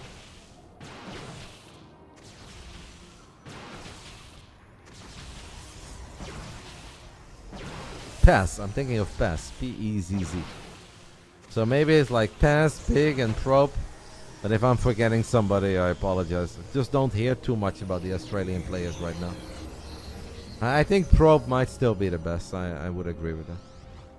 But I mean, I think Pass could definitely... If Pass is still active, he could definitely make him sweat. And I think if Piggy plays his A game, he could make him sweat too. Because guys like Probe are good, but they're not really like head and shoulders above the average 5'8" or 6K player. Yeah, but Zachary, that's because you get removed due to inactivity if you don't play official one-on-ones in a while. Pick, Pass, Probe. Liverby is good. Maybe Liverby, guys. He's gonna build some mutas. Ooh, Gerald has 2 adepts sneak into the main base. This is bad news for SKillous. SKillous was chasing this Oracle on the top left side. This is bad for SKillous, guys. This really hurts in PvP to lose 6 probes, 7 probes. Please, not 8. Okay, not 8, but 7 is still really bad. And great move with the adepts on the side of Gerald, and SKillous will be kicking himself, guys. Got to go now, but big thanks to this tournament. Make sure to thank BASILISK, guys, because without them there would not have been a tournament. I love it that you guys are nice to me and thank me, but Big Brain Bouts brought to you guys by BASILISK. Without them it would not have happened. It's that simple. I can throw around $100 tourney here and there, but I do not have the funds to run $1,000 tourney. So I appreciate you guys being grateful to me to support BASILISK. You can join the Discord server. You can give them a follow on the YouTube channel. You can give them a follow on Twitter. Send them a nice message. Oh, Stasis goes off! But the Oracle dies. This is interesting, because Gerald is on the way. Oracle dies. A Stasis trap did go off. And now Gerald is warping in slow units right next to the giant army of SKillous. Gerald, is this the play? Gerald says, yes, Roddy, this is the play. But now Blink is going to be on cooldown, Guardian Shield. I don't know. This is awkward. Honestly, this is so awkward. I think I like it for SKillous. Honestly, I think I kind of like this for SKillous, because the sentries are so useful. SKillous is going to have immediate reinforcements as well. Gerald, I think we're in a bit of a pickle. He's losing a lot of stalkers. Oh. I mean, I understand it, but it just wasn't quite the call, right?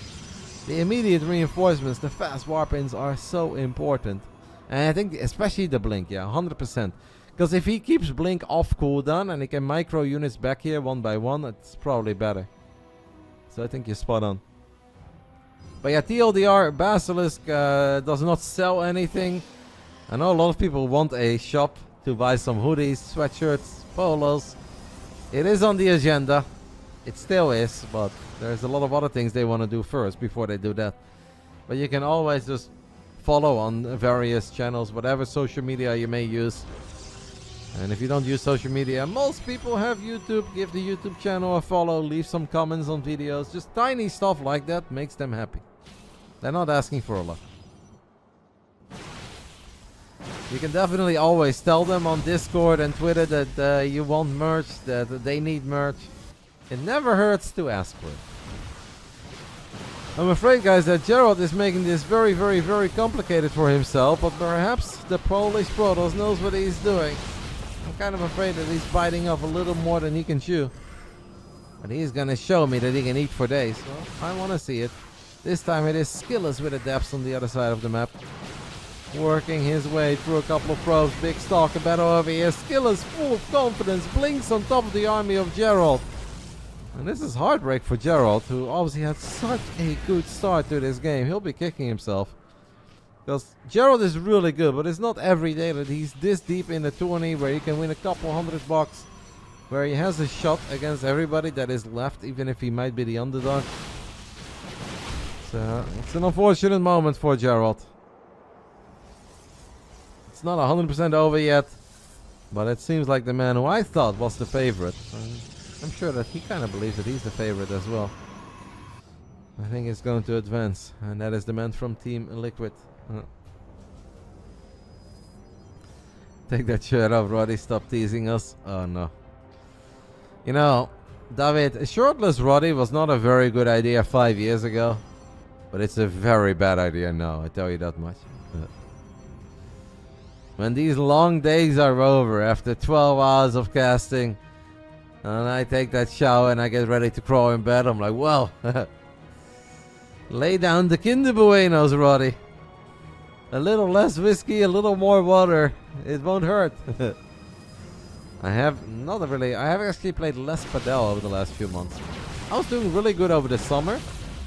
And I do still want to play, mate. It's just that a couple of the groups that I played a lot with, they fell apart. And the guy that I was playing ladder competition with, he went through a divorce, so he had all the time in the world to play padel. He was single, and now he's got a new waifu, and she has a kid, so he's very busy with her, and we don't play a lot anymore. So I've played a lot less padel, and I've played a lot of deadlock. Yeah, that's for sure. So it's like less real life sports, more gaming, and gaming is fun, but obviously it's important to stay active. And I have not done the best job.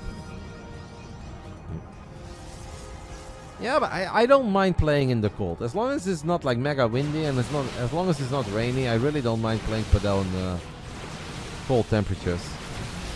It actually saves me from getting a headache. So I'll try to step it up again, guys. 2025 is the year where I will be better than my brother in padel. It's gonna happen. Nice fight over here by Gerald, but I think a bigger problem is what's happening over here in the main base. SKillous has been spending a lot of his warpings in the main, while Gerald was spending most of his warpings over here at the top. SKillous blinks forward, picks off a few more units. The Zealot Stalker continues to battle, the pure Stalker of SKillous. And SKillous has just been a bit richer. And Gerald is having the toughest time. Maybe an energy recharge if we have it. We don't have it. We don't have it. Gerald is losing probes in the main base. Gerald is losing probes in the natural, and at this point he's losing the fight at the fourth base too. It seems that it is the man from Team Liquid who will advance into the next round. And that is the one and only Nikita. Team Liquid SKillous. He's gonna duke it out with Big Gabe in the top 3 of this tournament. GG, good luck, get skull. Congrats to SKillous for advancing into the next round. I agree, Guitar King, and it all started like with that stasis trap. On one hand, it was awesome, but then it backfired because it got Gerald excited to run to that position, take that fight, capitalize off that stasis trap, but it just didn't really work out. And especially whoever, I think it was David in the chat, that blink up the ramp, like, that's a big commitment because then blink is on cooldown, you lose potential. Hey, by the way, I just noticed that now Valorant is the top gifted subber of the month. That's I guess that's the case in a lot of channels, perhaps, but that's very unique. Because I don't think they've ever chatted, guys. And I'm gonna go out on a limb here and say I don't think that Valorant even follows this channel. And because of that, Deadlock is a far superior game. Because Deadlock follows me. I think. I hope. Shout out to Basilis. Basilis is like, fuck that. We want to be #1. We'll take that. But Valorant did give us 2 bonus subbies. It's a race, guys. The race goes on. Thank you so much. You guys believed in SKillous, and SKillous gets the job done. So that means Andre! Still here, Andre. After all these hours, mate, that's wild. Thank you so much, matey. Already gifted us 100 subs earlier. I opened a big streamer, he had somebody gifting 1200 subs and Valorant slacking at 180. I mean, 180 bonus subs is still very nice, no matter how big of a streamer you are. Thank you, Machu. Valorant gifting 3 bonus subs there. Look at that. You won the little jackpot there, mate. 5 guaranteed subs, 3 bonus subs. Thank you so much, mate. I really appreciate it. All right, new prediction. I am correct, right? We are in the top 3. I didn't mess up. It's been This has been a very long day of StarCraft, but we are getting to the end. We know MaxPax is in the upper bracket finals, and indeed the low. Oh no, wait, we're in the top 4. I forgot about Mana. I forgot about Mana. So it's SKillous, HeroMarine. This is such a good run, you know. SKillous versus HeroMarine, best of 3. SKillous, Dodge, RUP. Are you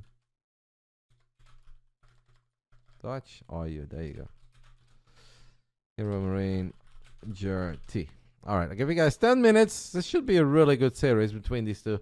I'm excited. Where are we in the prize money right now, by the way? I'd kind of like to take a look. I should just use Wikipedia at this point. That's easier. That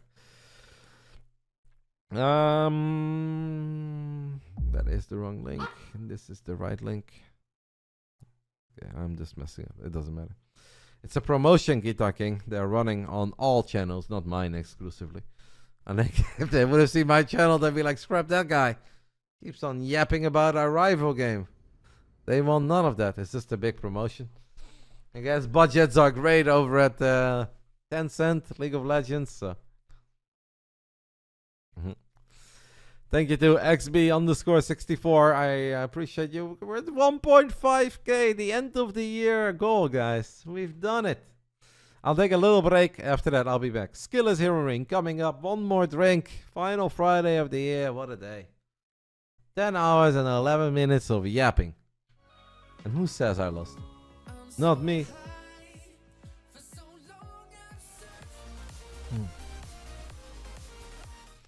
Alrighty.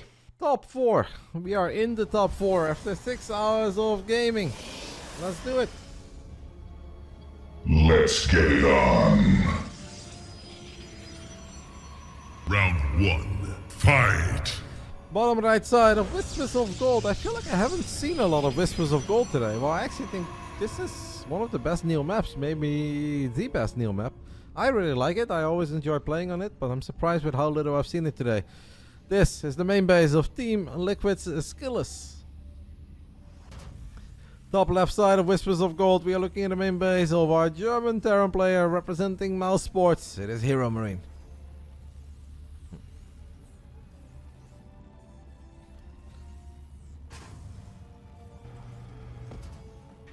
I expect a very different HeroMarine against SKillous than we saw against Reynor. Because against Reynor, he's obviously playing with the idea that Reynor is very good mechanically, is very fast, but maybe doesn't know all the ins and outs of this matchup in particular. Well, obviously SKillous is going to have a lot more experience in weird situations, but perhaps doesn't quite have the same mechanics, even though SKillous is obviously very fast and good too. I think overall it's a very different approach. And I think it's already showing. Barracks in the main, command center on the high ground. So, a different Gabriel coming out here.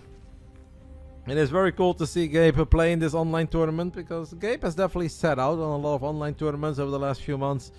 Not a big fan of online tourneys that are very stretched out, and even gave up on the weeklies at one point. Just didn't really enjoy playing them anymore.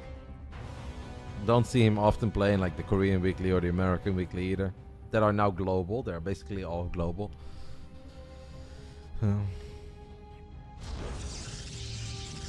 it's cool to see Gabe here today, and I hope he's been having a good time. I think so far he's got to be pretty happy. He was happy with the little bonus. I asked him if he wanted it in subs or PayPal, and he said PayPal is better, so we'll do that. The highest placing Terran.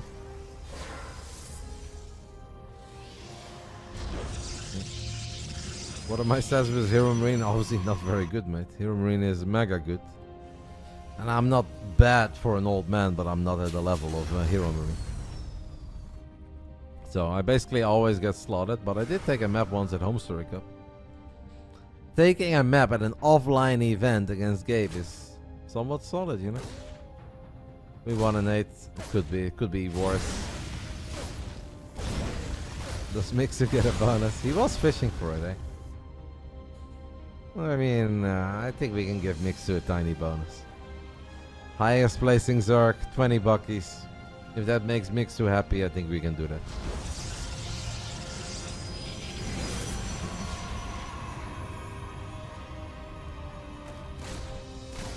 I think Mana is gonna get the original 50 buck bonus. I've already decided on that.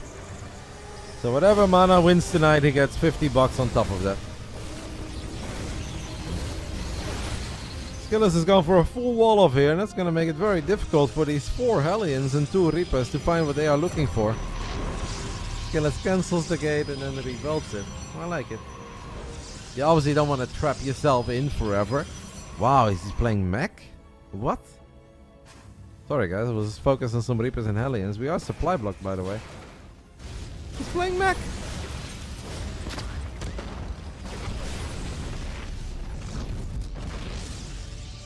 You love it when he plays mech? I mean, I don't want to start my speech again about mech, because I am certain that even the casual fans have heard my speech about mech like 20 times by now. So I will save it.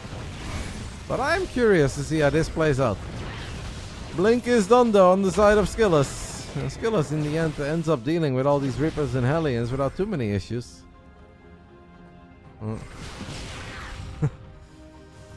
Yeah, if you play mech and you have a bad start, it does seem grim immediately, no? And to be fair, in the end this is now a bad start. Because nobody has ever made 4 Hellions and 2 Reapers to kill 0 workers. The good news about playing mech is that you have a bunch of tanks. So Blink Stalker aggression, well, hopefully is not going to be too bad. Perfect defense by SKillous, there's no other way to put it. He's gonna YOLO Blink. But the thing is, there's gonna be more tanks than he expects. Okay, he's gonna be so confused, right, about the 3 tanks. This is actually kind of working out for Gabe, or am I crazy? I want to say this is working out for Gabe. War Prism mega low in HP, a lot of Stalkers die. Because Gabe just has tanks for days. Now SKillous has an observer in the main, and he's like, oh.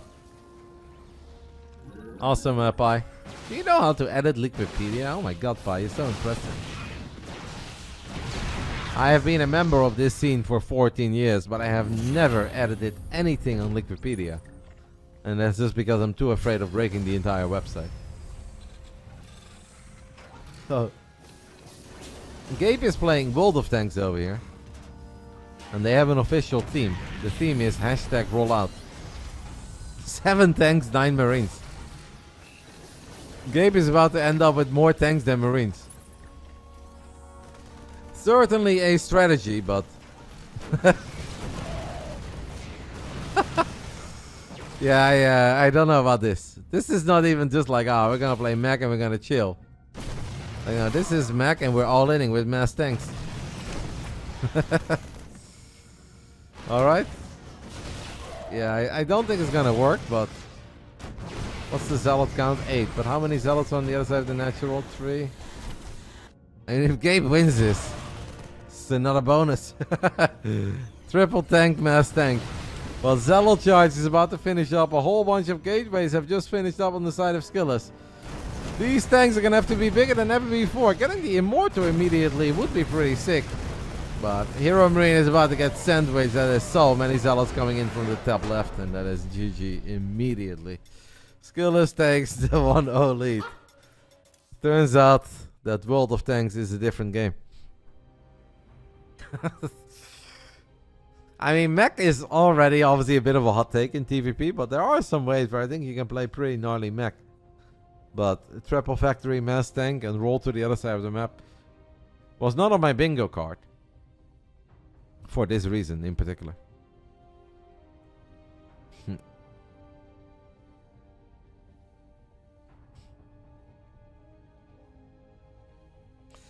Map 2 will be played on Amygdala.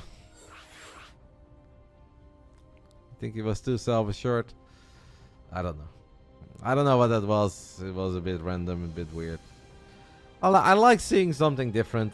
He went full German. I'll leave those comments up to Pi. That's not really something that I'm comfortable with. Yeah.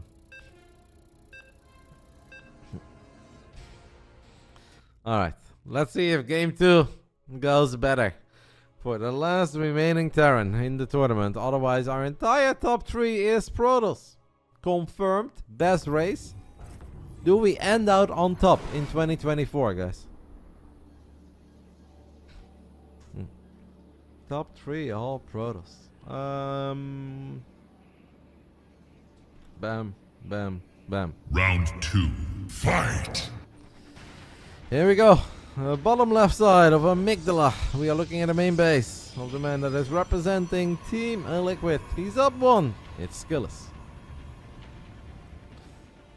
It took us 8 years, but we're back on top.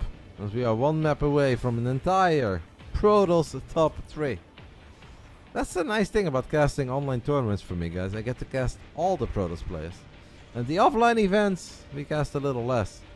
Online, we cast all of them. Top right side of Amygdala, we are looking at the main base of the last remaining non-Protoss in the tournament. It is Big Gabriel, representing Mouse Sports. By the way, I was cold like 8 hours ago and I never put on my hoodie. And then Jeremy told me to have a whiskey, which did warm me up a little bit. But now I'm starting to get cold again. It's getting colder outside. I am pretty close to the door. I have the feeling that this door is not doing the best job ever in keeping the cold air out. So I think after this game, it is officially time for the Roddy hoodie. I don't know which hoodie is laying on my stairs, but... Last season, ASL had ZZ. I have no idea what's happening in ASL. But I think there was something about hallucinated Archons. I saw that on Reddit. These Brood War nerds are taking over the StarCraft Reddit. No, it's not orange. I got 2 new hoodies for Christmas, so it could be one of them. One is a Mercedes hoodie and the other one is a special McLaren hoodie. It's actually very cool, the McLaren one. It's an Ayrton Senna tribute. I assume it's one of those. But it can also just be a Basilisk hoodie. Love getting socks for Christmas. I got socks. I got a lot of new underwear. So much new underwear that I now have to throw out some perfectly fine old underwear. Does it have a couple holes? Sure, but that doesn't mean it's not a perfectly set of underwear. You know, that still functions. I feel bad. I'm willing to put it in a box rather than throw it away, you know.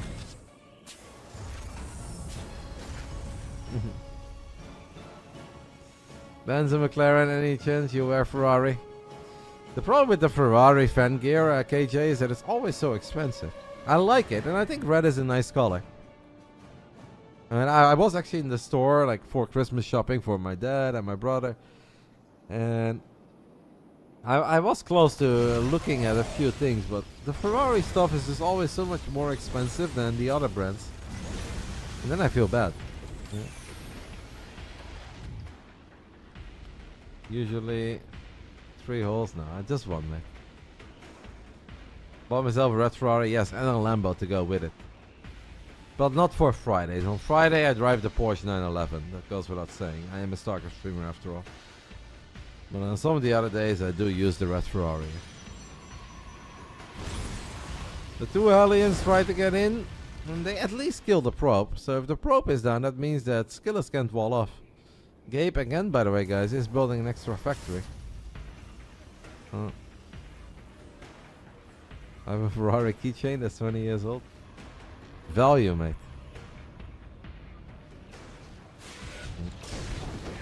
Seems like the Reapers hopped into the main base, but the Phoenix took care of that too. So SKillous is gonna play Phoenix Robo here. The Cyclones are pretty decent against Phoenix, that has to be said, especially if they get their upgrade. They have changed the name of the upgrade so many times that at this point I'm afraid to guess what it is, but Cyclones have an upgrade to just make them better.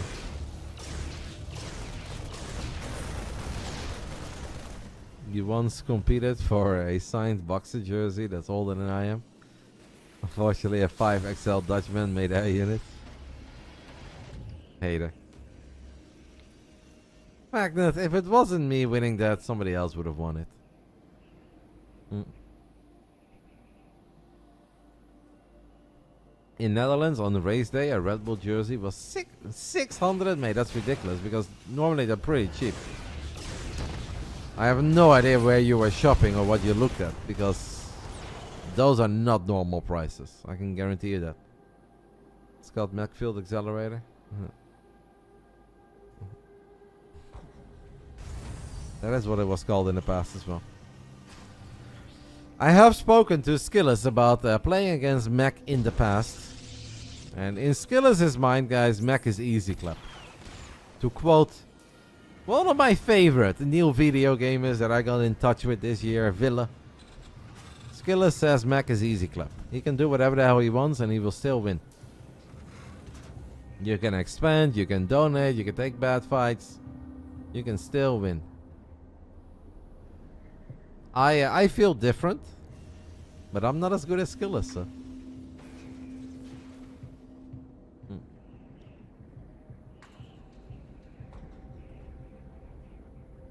You got a Red Bull head at Spielberg for 30 bucks. That is one track that I would love to go to. I've asked Reynor quite a few times to get us tickets for the race in Austria.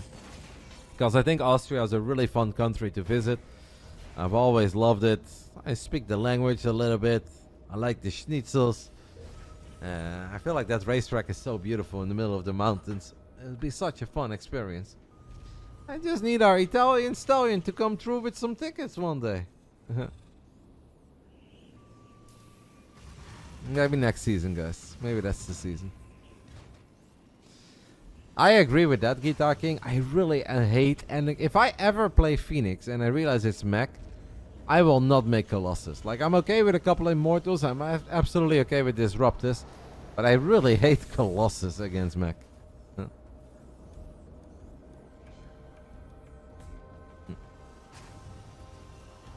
Yeah, SKillous is obviously transitioning away from the Phoenix, right? He's transitioning away from air altogether. And he is going to do what he said in the past he really believes that works against mech. That is basically everything. Expand, make a lot of gateways, make a couple Archons, and just rally some Zealot Archon into the Terran.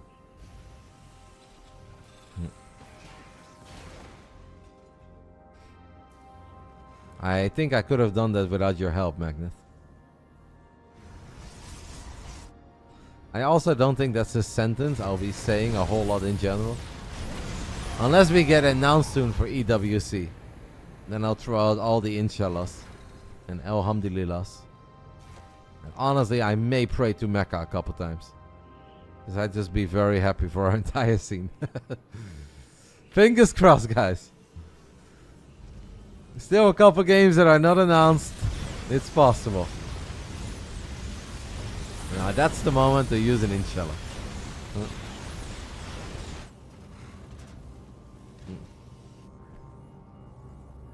Magnet is my Habibi. Couple Zealots get picked up by the Cyclone. SKillous' main army, though, is starting to make some serious progression in the natural. There's a War Prism here as well. I kind of like Gabe's army here. And the force fields do make it a little bit harder for all the Cyclones to really get the fights that they are looking for. guess that's a problem, right? When you're trying to play mech. Cyclones, they really benefit from being able to kite, get away from those immortals. And, well, guys, the SKillous is kind of doing exactly what he always said he does. And that is just you make whatever the hell you want and then you aim move them. SKillous makes mech look silly. Norway isn't interesting to visit.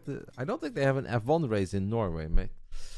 If they had one, I would love to come. And I do like Norway. I've gone only once, I think, in my life, but I did have a really good time. And other than the fact that Norway is ridiculously expensive, I do like it. But we were talking about a country with an F1 race, and Norway doesn't have one. That means that our entire top 3 is indeed all Protoss. It is going to be SKillous versus Mana, the rematch in the lower bracket final, and the winner will play against MaxPax in the grand finals. Why go Mac? I guess HeroMarine just felt like it. I don't know.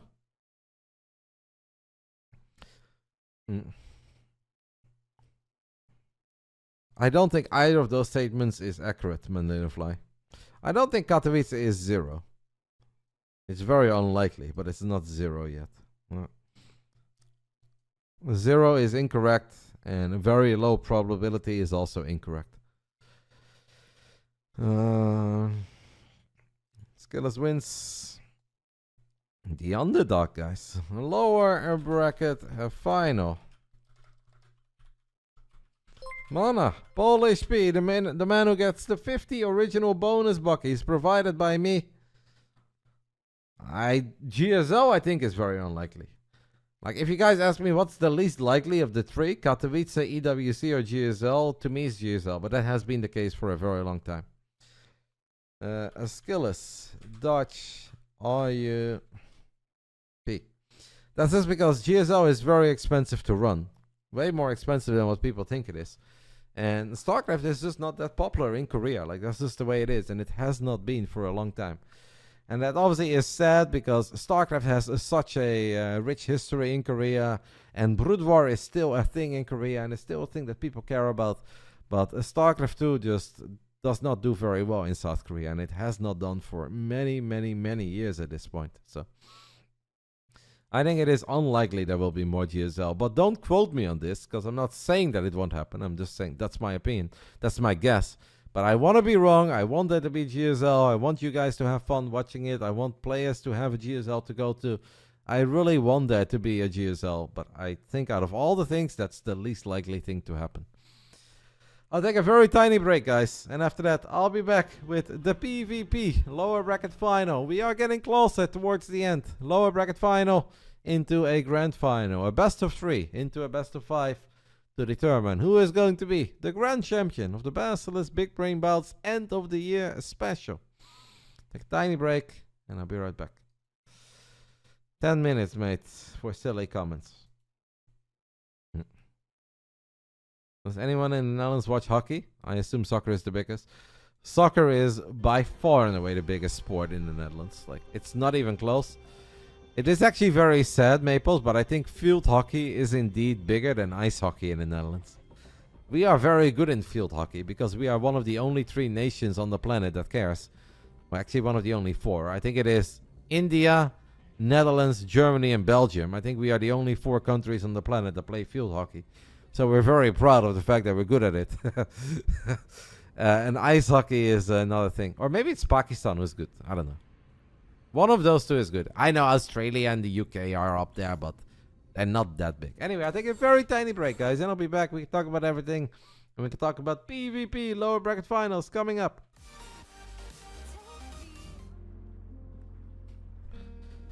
Alrighty. Rematch between the 2 teammates. They were very eager. They already started, but we haven't missed too much. Prediction is still open for a little while, which opens the door for channel point cheating, but crime does not pay, and that's something we learned earlier tonight with Nicorakt versus Forjumi. Here we go. Let's get it on. Round 1. Fight! In the bottom left side, representing Team Liquid, it is the manager himself. One hell of a run. The winner of my 50 bucks bonus, it is Mana. I'm just proud of him. I think he did an amazing job today. Well deserved, great performance, whatever happens here.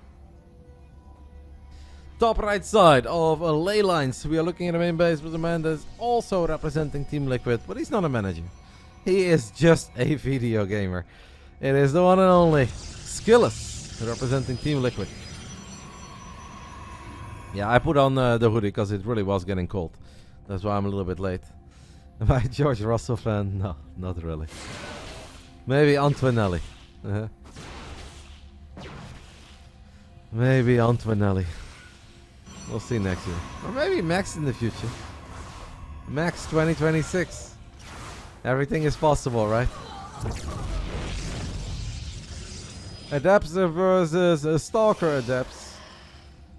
Now, Sentries is the follow-up. So SKillous loses 2 Adepts. Gets nothing done. He's gonna have to defend. The one base all in. With a Robo himself. It's not impossible, but good start so far for Mana. Is it happening, guys? If Mana wins again, it'd be so sick.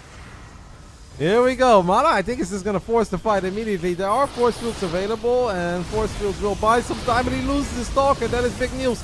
Mana goes for the Stalker that gets warped in. It cannot get healed. Mana gets the second Stalker. Now Mana just wants the third Stalker. The batteries are being drained at a very rapid pace. I think Mana is doing it, no?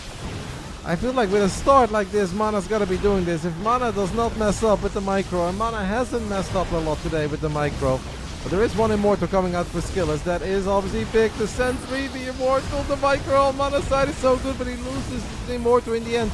Recharge SKillous. Do we have energy? We don't. We don't have energy for recharge, and I think that means Mana just wins.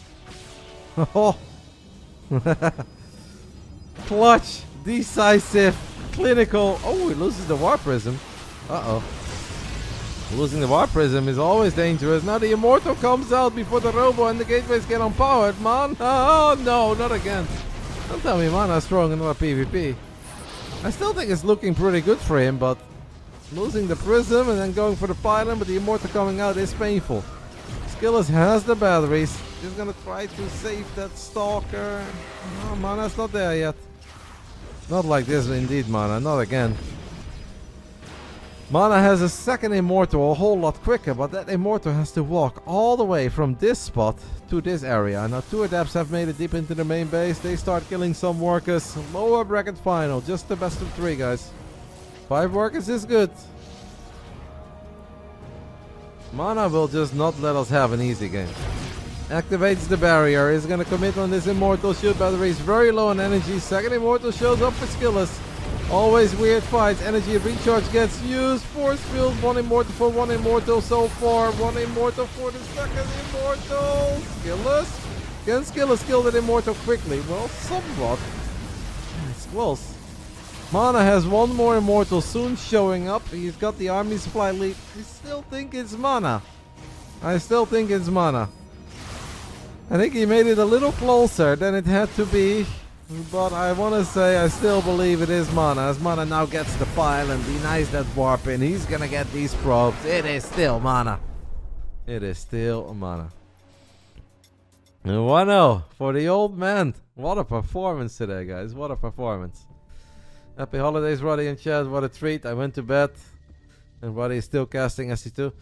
Yeah, this has not been the longest day of the year, because people forget things very quickly. I play a couple games of Deadlock, and suddenly I haven't done any StarCraft this year. But this is one of the longer days of the year, that's for sure. 10 hours and 41 minutes. 1 hour of ladder. Like 30 minutes break, to be fair, right? I walked the dogs, I got ready for the tournament. After Masters Colosseum, we did have like a 30-minute break, but... No, I didn't forget Pi. I just didn't even try it on yet. And I just realized that there was a label on it. And then I was like, well, I should probably try it on first before I cut it off to see if it actually fits. It does fit. But then I already had it on and the game was starting. So I was like, well, label it is. No, actually things are going so bad, guys, that I'm wearing a cool hoodie and then I bring it back to the store because I just... You know, StarCraft 2 is dead according to everybody, so I need to like wear the hoodie and then return it. And at least I look pretty on stream for an hour and a half. That's really what's happening over here. It's tough, guys. It is tough. No, I'll cut off that hoodie, Wilson. Well, let Vicky do it. No, sorry, score is wrong. Here we go. Round 2. Fight! One map away from the grand finals. What a performance that would be. I'm so impressed. I'm really happy for him because I love him. He deserves it. He's one of the kindest guys in this entire community and he's been around for so long. I think he's had a fun year. He went to a lot of tournaments. He obviously did his job at Team Liquid, was a player, streamer, content creator. But he also had some issues with the YouTube getting hacked twice, I believe. It would be awesome for him to close out 2024 with the grand finals. It's the manager, Team Liquid's Mana.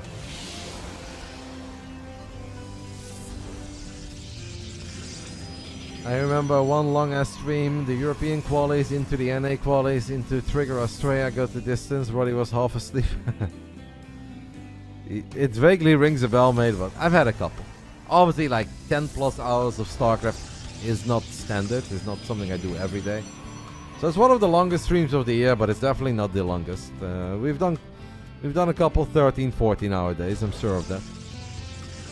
Well, you play 5 games of Deadlock and that's all erased. You didn't do it. It never happened. I believe there are websites where people can actually look up stats on how many hours a certain game has been streamed. But no, if that doesn't fit the narrative, we don't look at that. And we just talk about Deadlock 24/7. Top right side of Amygdala. He is down 0-1. As much as he loves his manager, I'm sure he would love to win this series and have a crack at MaxPax in the grand finals. Also representing Team Liquid, it is SKillous. Don't fall asleep like that dude from the early days of SC2. So you're talking about Pain User. And the funny thing is, mate, he recently stopped by his stream and I was playing Deadlock. And he actually played a couple games of Deadlock with us. And there were some very old school StarCraft fans. They're like, wait a minute, I know this voice. Is that Pain User? The old StarCraft caster? And yes, it was. Shout out to Adel Shustiovsky. I mean, with a last name like that, I think we're trolling. But thank you for the 43 months. I will obviously never pronounce that correctly. Thank you to SP Hornet for the 300 biddies. We got a lot of bits today too. Especially from Andy, but 491 hours of Deadlock streamed according to Twitch tracker. Yeah, absolutely, I believe that. But I can guarantee you that I've streamed more than 491 hours of StarCraft this year. Oh, I'm not saying that I haven't streamed any Deadlock, mate. I know I've streamed a serious amount of Deadlock. But you can look at how much StarCraft I've streamed this year, and I guarantee you that it's more than 491 hours. 1178.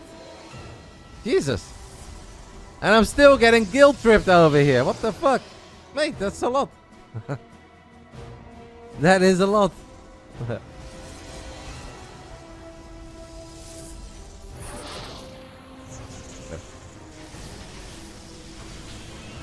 No passion. Just 1200 hours of live StarCraft. Nothing recorded, no countdown timers, no sleeping on stream. What is this attack? It's a double stalker, double sentry attack. And yes, it is a bit confusing to me too. I agree. Also the follow-up. Oh, honestly, guys, a little bit confusing, no? Oracle and Charge. This is one hell of an opening by SKillous. Double Stalker, double Sentry attack with a Stargate. If we play Phoenix Zealot, I get it, right? I love it. But Mana is actually good against this. Mana is actually, I think, pretty good against this because he hits very early timings. And oh my god, I think SKillous is in trouble. I speak from a place with a lot of experience. Maybe 1178 hours in the year 2024 of experience. Like, Phoenix Zealot is mega good against Robo, but it takes a little while before it gets going, before you have the right amount of units. I'm kind of worried for SKillous, man. I'm really worried even. Especially if you go Oracle into Phoenix. I don't think he can defend this base. Mana is probably laughing. He's like, what the hell is this? Am I playing against Roddy over here? Like, well, Roddy can't beat me. And if SKillous starts playing like Roddy, he can definitely not beat me either. I think it's happening, guys. Mana is losing some probes to the Oracle on the other side of the map. So that is obviously very bad news for the man from Poland. But the great news is that he is winning this fight. SKillous' supply block has 4 pylons on the production tab. He's losing the Stalkers. 1 Phoenix has no impact. 2 Phoenixes have very little impact. Mana actually cancelled his warp in there. And he's like, you know what? I don't need any Stalkers. What I want is a couple of adepts. He's still losing workers, by the way. So this Oracle has done God's work for SKillous on the other side of the map. But Mana does not care. Like the Honey Badger, Mana just wants to end this game. Now, he's gonna lose the Warp Prism. Oh, it's gonna get close. He's gonna lose the Warp Prism. It's a couple Stalkers. It's the Phoenix is lifting the Immortal. Can SKillous hold? SKillous holds. Man, what a hold. Oh my god, what a hold. Wow. Ah, well done, mate. Very well done. Mana does finally kill that Oracle, so that's the good news. Other good news for Mana is that Mana is on +1. Okay, I think Mana should play Resonating Glaives here. Do we all agree? I think Mana's only chance here is Resonating Glaive Adept. You guys are saying GG, but I don't think it's necessarily GG yet. It is obviously looking good for SKillous because he has a base more. He's got a worker advantage. He could take a really good fight here in the natural. Maybe it is GG. But I think if Mana has time to get some Resonating Glaive Adept going, Immortal Sentry, Resonating Glaive Adept, he's got a little shot. And that is exactly what he's going to do. But SKillous is already transitioning. SKillous is already getting his own +1, and he's going to go for Archons.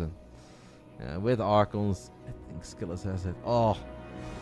Mana will be kicking himself for bringing that Prism so close and like letting the 1 Phoenix, the 2 Phoenix with the Stalkers kill it. Because if that Prism lives there, Mana straight up wins, man.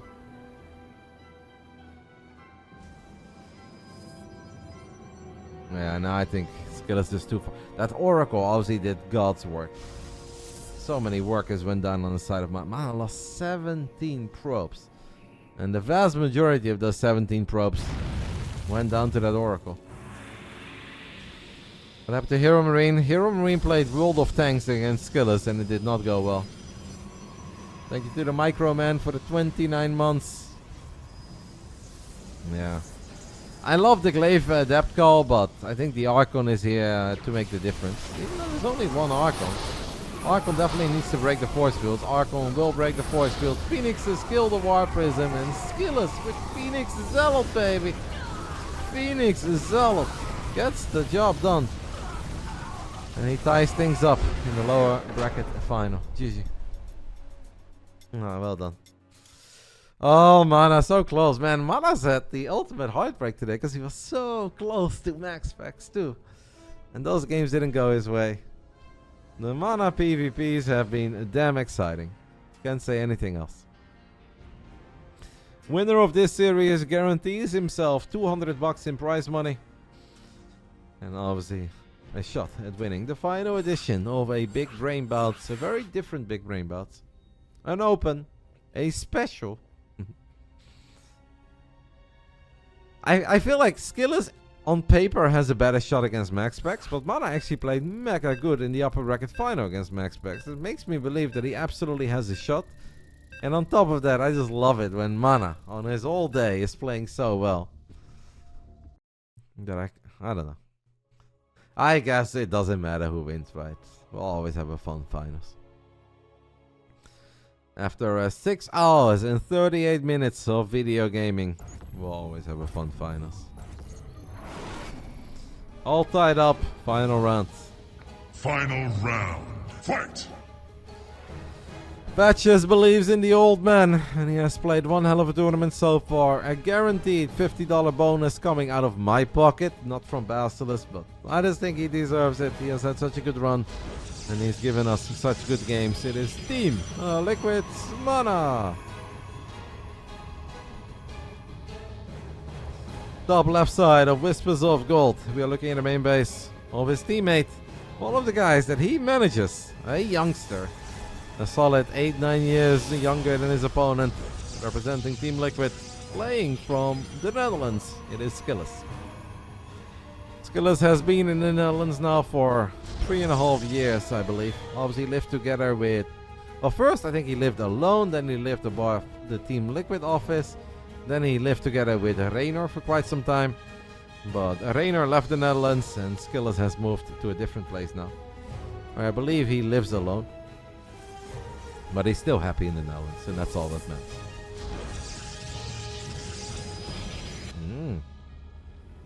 Well, what are we up to over here, guys? What are we up to over here? Is Mana gonna go for a Stargate? Or is he just scouting? What is Mana up to? He's gonna run into the probe here, by the way. Or is it a robo? Oh, he sees the probe. Oh no, this is annoying. But he already built a pylon at home as well. Maybe he was just scouting, but... I had the feeling that he had some evil intentions. Maybe he had some big brain ideas.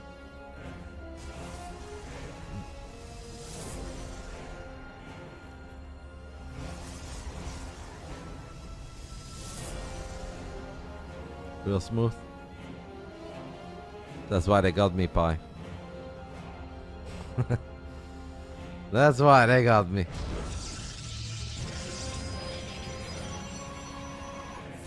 It's been a very fun ending of the tomorrow morning, of course. I will be back with the second day of Group C of Masters Coliseum. So tomorrow morning there will be Hero, Maru, Gumio and Lancer. And tomorrow morning is going to be fun, guys, because Maru played one series today and he lost. So Mana is going to have to play very well. Not Mana, but Maru is going to have to play very well tomorrow.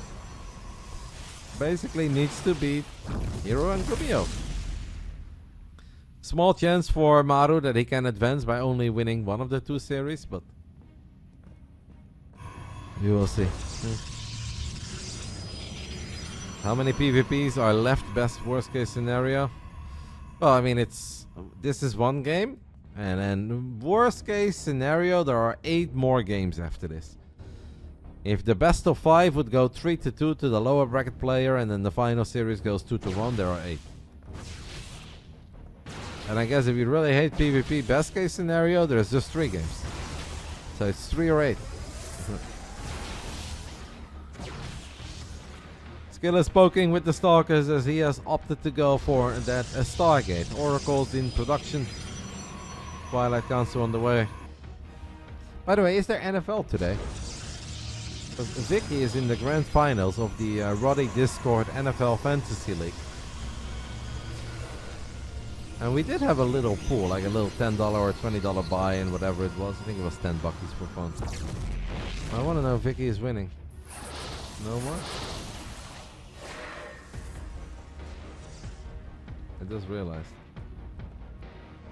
Oh my god. He's a 4-point dog right now, but that doesn't mean much.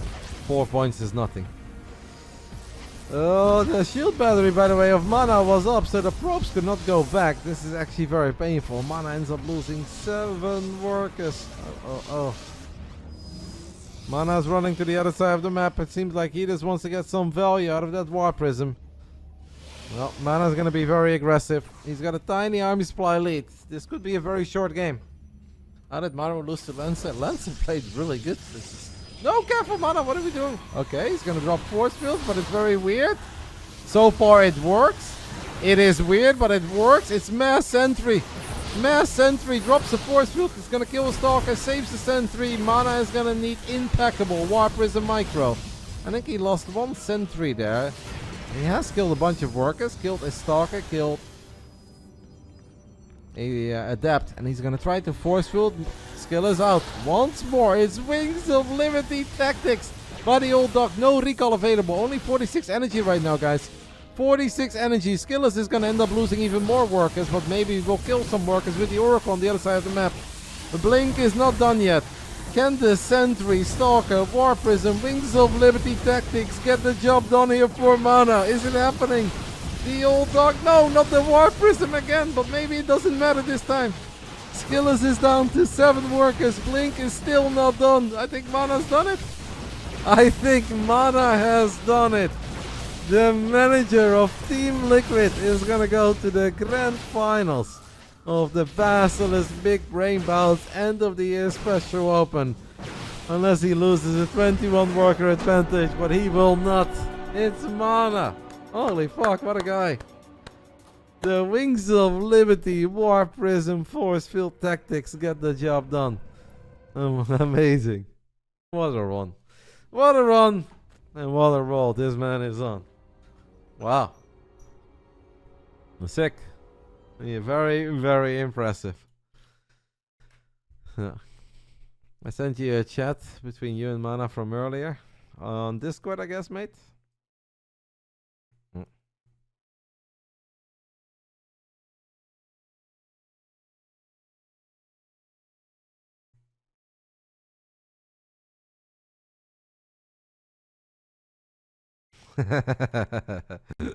Oh, that's funny. I mean, it was his teammate, right? It's not that I made him wait. But it all worked out. Mana was kind enough to give his teammate all the time in the world to play in a different tournament. And look at him now.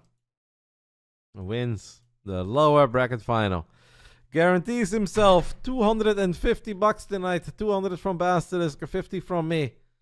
Well, there's honestly a chance it's gonna be even better. MaxPax versus Mana. Grand finals. Best of 5. So the way that this works, guys, is very simple. If MaxPax wins the best of 5, GG, game over, he's the champ. If Mana wins the best of 5, there is a best of 3 afterwards, where the score is 0-0 again. Because obviously MaxPax was in the upper bracket, Mana came from the lower bracket. That is it.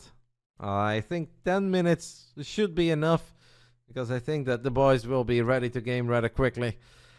I don't think it's going to be the longest grand finals ever, because Mana has clearly been very aggressive and MaxPax loves to expand. We already saw it earlier. It was fun. It was really close. I actually think that Mana was mega close to getting the job done.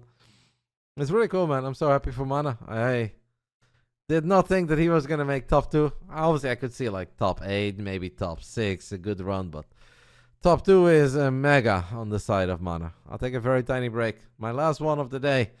And I'll see you guys for our grand finals. Best of 5 and then hopefully into a best of 3.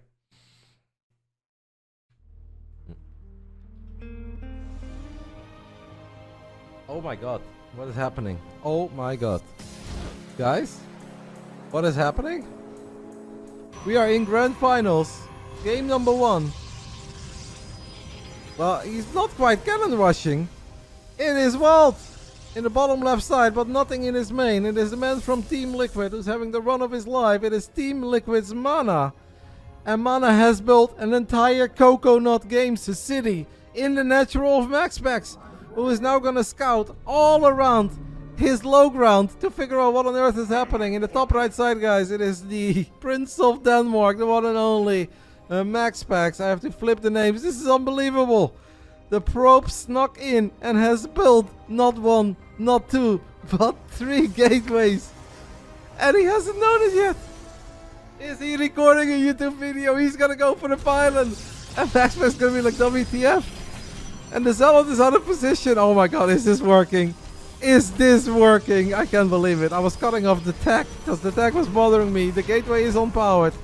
It is 1 Zealot. MaxPax has to pull probes in. No, he's not. He's going to try to defend in his main, but I think this adept will never come out if he tries to defend in the main. I think Mana has it. I think Mana has game 1. It's insane. But is his shield battery? Shield battery is obviously very good. Is going to heal this pylon for quite a bit, but 3 Zealots have mad DPS.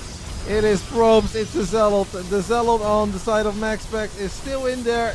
That Stargate is now up. The batteries are definitely doing their thing. But Mana also has a Stalkers. Not 1, not 2, but soon 4. Oh my goodness, I can't believe it. An absolute genius play. How has he done it? How has he done it? MaxPax has 4 batteries, but no pylon powering the Stargate. 1 Zealot is the army of MaxPax. Well, this is gonna go straight to YouTube, baby. And if there's ever a YouTube video that I'll click on very, very quick, it's this one. I cannot believe it. As I was cutting off the tag of my brand new Christmas hoodie, MaxPax snuck a probe into the natural.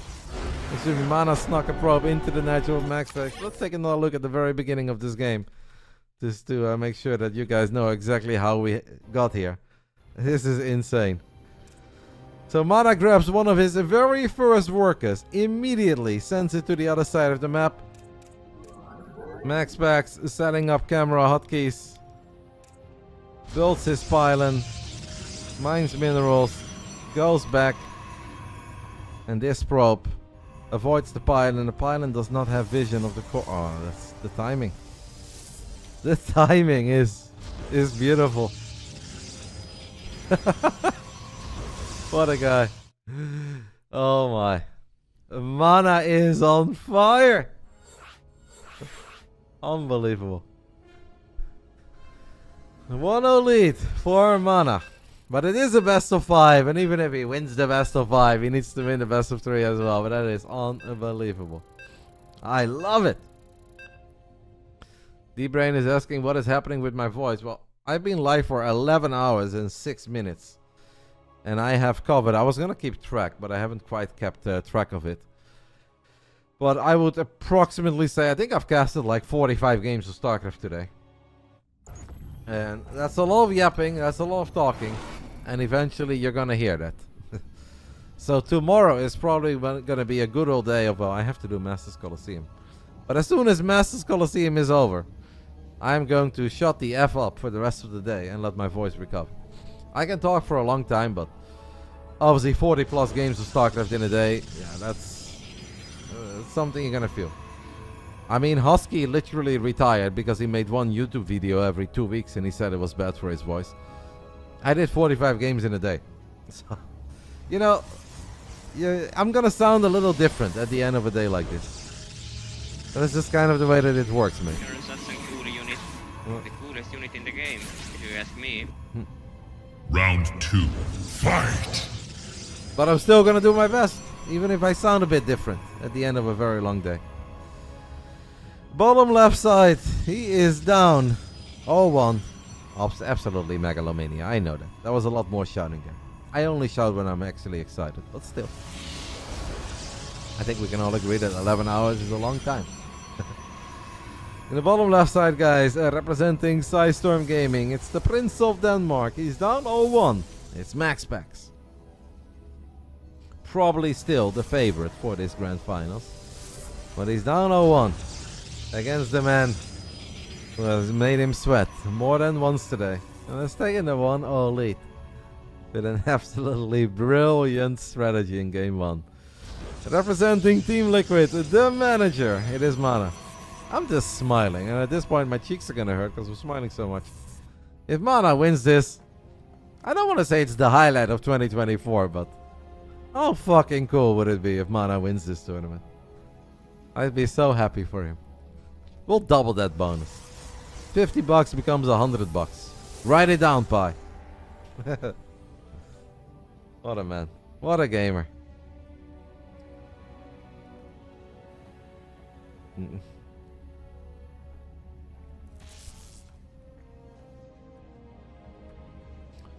MaxPax has his traditional 1-gate fast expand setup. He is gonna go for it. Mana already has a 3rd gateway coming online in his main. There's a chance that this is just a very old school, old-fashioned 4-gate. I mean, Mana has been bringing out the Wings of Liberty tactics all day, every day. Even if he doesn't win it. This is, I think, a very memorable run already for Mana. This is like one of these things that even after his very long gaming career, and yes, he has won big, prestigious offline events, and he has won big prize money, I think this is just one of these days that's gonna make him happy as a gamer. Sure, it was very exhausting for him, but I think he will look back at this run and be like, man, that was fun. And I played some good games. Whether he wins or loses this grand finals, I think that's how he's going to look at this. It is the old-fashioned 4-gate. MaxPax is adept, does find it. Oracle of Max activates scrolls, kills an adept. Now it is 4 gates against 1 gate fast expand void race. No shield battery overcharge, but obviously a lot of regular batteries. Oracle's flying into the main. Mana has to respect it. Knows that he has to respect it. Leaves 2 stalkers behind. Gets a couple of real shots up. Gets another one. One more. This is big. Because the closer you get to killing this Oracle, the more likely it is that you kill it later on. And the less likely it is that MaxPax is going to be very adventurous with it. Alex says, I don't think Max ever loses this. Well, the straight up 4-gate hits pretty hard and quick. Honestly, I kind of like it for mana right now. At this point, I kind of like it for mana. Mana is going to be decisive. He gets in there immediately. He kills the first stalker. He kills the second stalker. Loses 1. Starts killing a couple probes. Oracle of Max on the other side of the map. Activates Stasis Trappy. Mana goes for the Stasis Trappy. Kills it. Oracle flies away. I think Mana's got it. Well, got it is a big word, but I like... this is not good. Unless all the stalkers escape. Okay. He only loses 1 sentry there. That's not too bad. Now he loses a stalker and he's not quite that... He's not that close to killing the Void Ray. But he will still have another very powerful wave. Obviously, there's no shield battery overcharge. Losing 4 stalkers is painful, but Mana will still have a powerful wave. And that powerful wave is now. A lot of the batteries are drained in the front. Batteries in the back have energy. MaxPax is very low on units, but the Void Ray Micro is impeccable as always. Mana needs more than what he's getting so far. Another Stasis Trap does get denied. Mana needs more and he knows it. There are 6 shield batteries in the natural. At this point, basically what Mana needs is enough stalkers to almost one-shot a Void Ray, if not 2-shot. Activates Pulsar Beam. MaxPax's Void Ray Micro is so good. Maybe Mana can find an opening. So far, Mana loses a stalker, doesn't get it. By the way, this right here is a prime example of a game that I think MaxPax would lose on the NA server against a lot of Protoss players around this level. But on Europe, he can just micro his units to perfection. The force fields go down. Mana finally gets one void, gets the adept, loses a couple units in the process.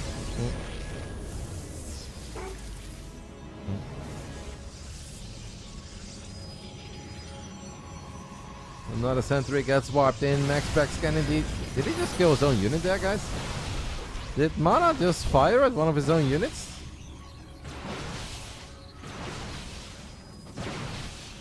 Thank you, AIM, for gifting a subby to Nikita. Mana does get a kill, gets a lot of shots off, gets a couple probes.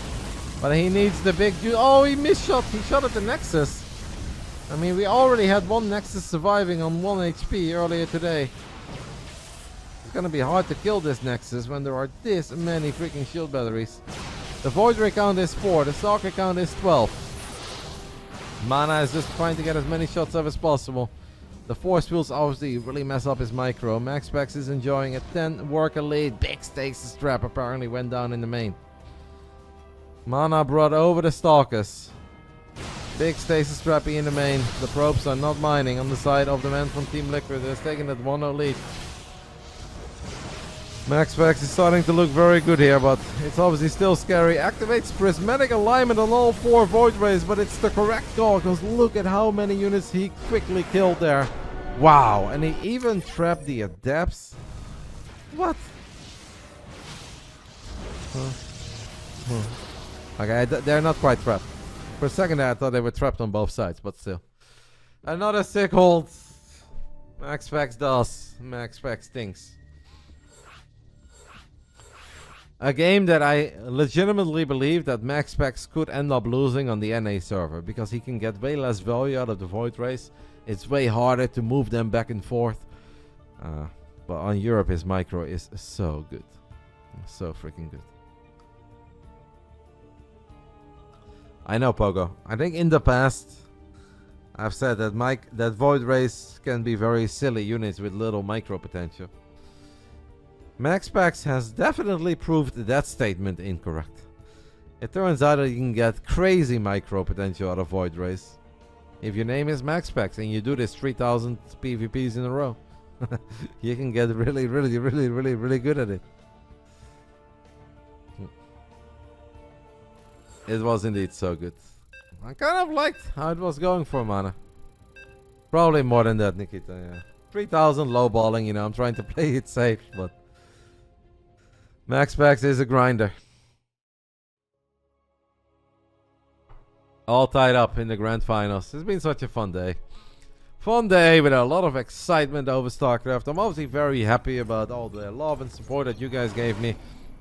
Well, what makes me even happier is just to see a lot of people enjoy StarCraft. It is that simple. We had over 90 people sign up for this tournament. It's been a little while that we had like 90 players playing an online tourney.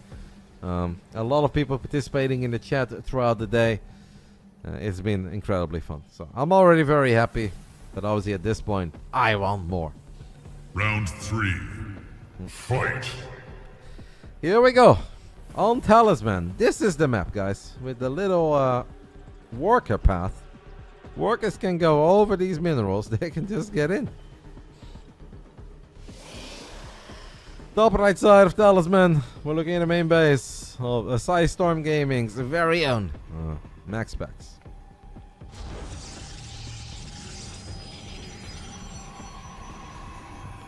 Clem did not play because Clem was not at home. Clem said he was away from home and he came home tonight at 10 p.m. So he couldn't make it and he said he was sad about it. He would have liked to play. But unfortunately he was not home. Bottom left side of Talisman, we are looking at, I think, the star of this tournament today. A lot of players provided great entertainment, but honestly, this man exceeded all expectations, representing Team Liquid. It is Mana.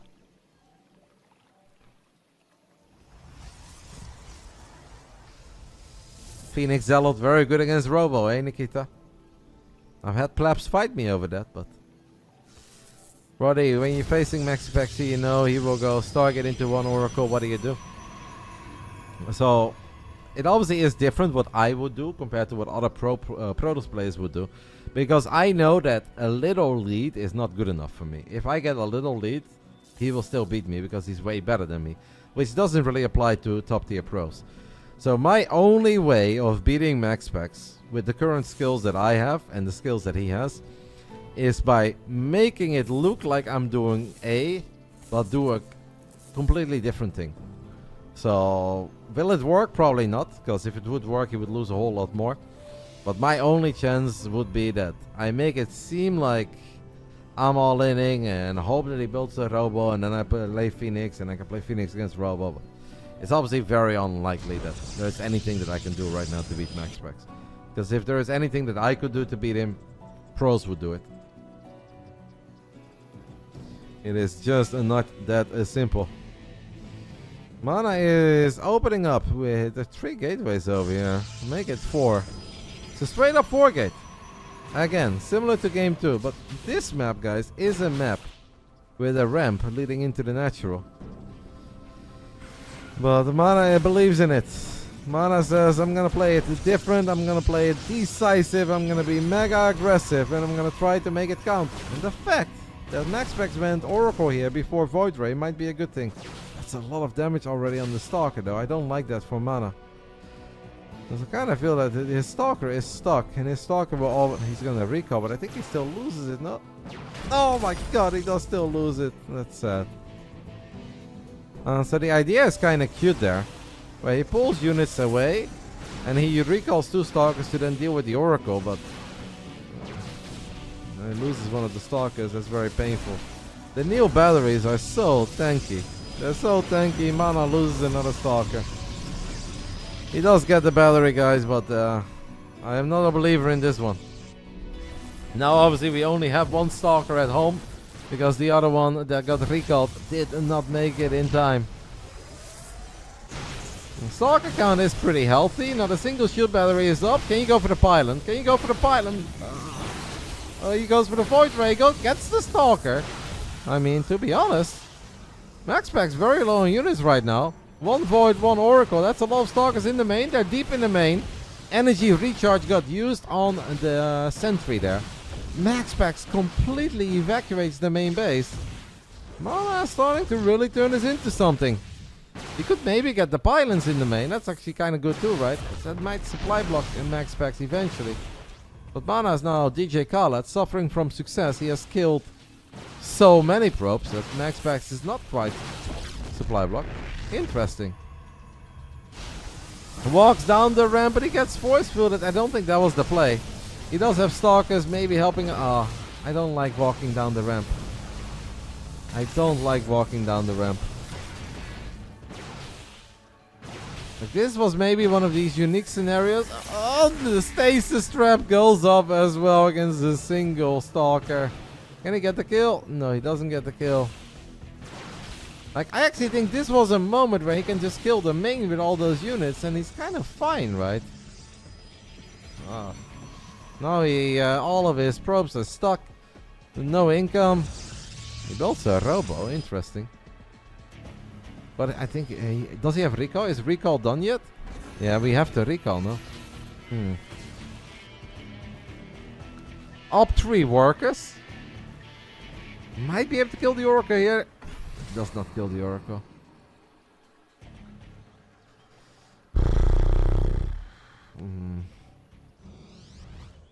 Nah. I mean, obviously, MaxPax was definitely hurting economically. And he even had to rebuild the gases in the natural because the only gases he had were in the main and he couldn't use those anymore. It's odd. I just feel like it takes all a little bit too long right now for Mana, but you know, maybe it's not that bad.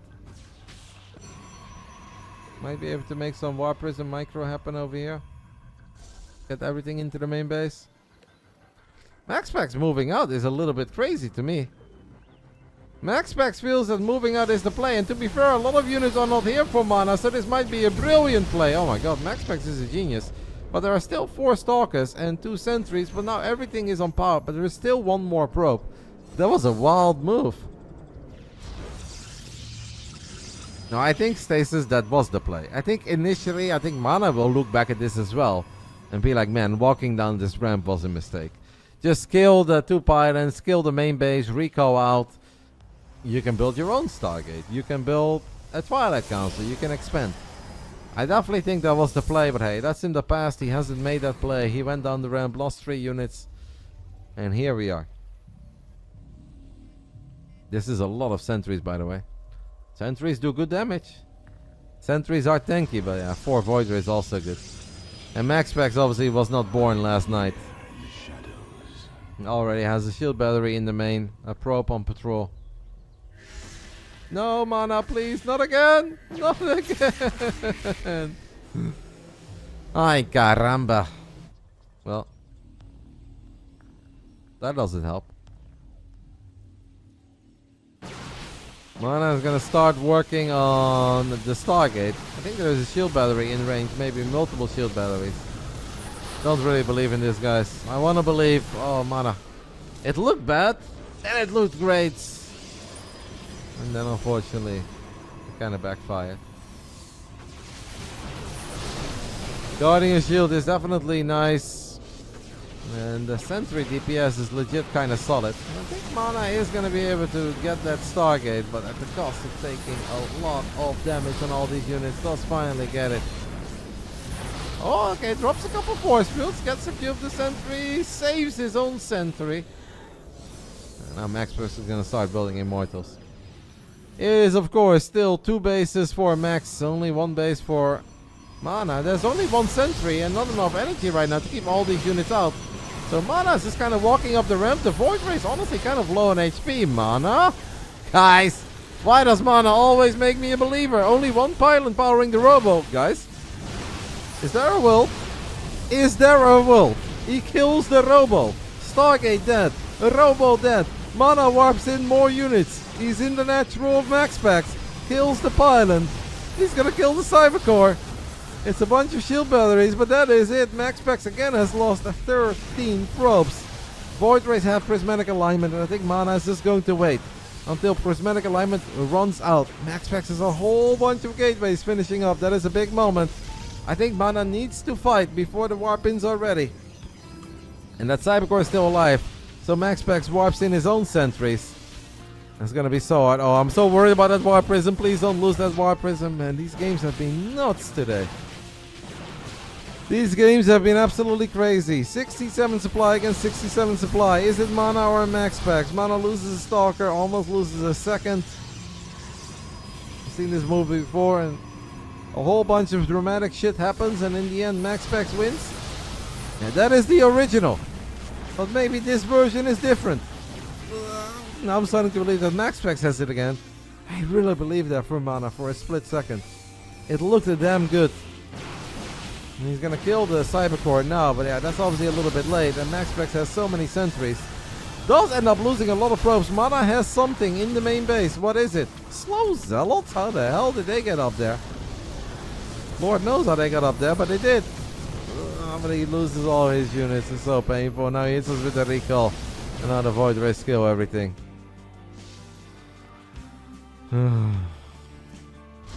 A whole bunch of crazy stuff happens, and in the end, MaxPax wins. Mana can expo now. Mana's dead, mate. I think Mana is kind of dead. He's down 4 workers. He's going to lose the only tech he has. He's going to lose a pile and a gate. I'll be dead honest with you. Mana's dead. Well, he's got an observer. It has been a great game. And oh, how would this have gone if Mana did not walk those stalkers down the ramp?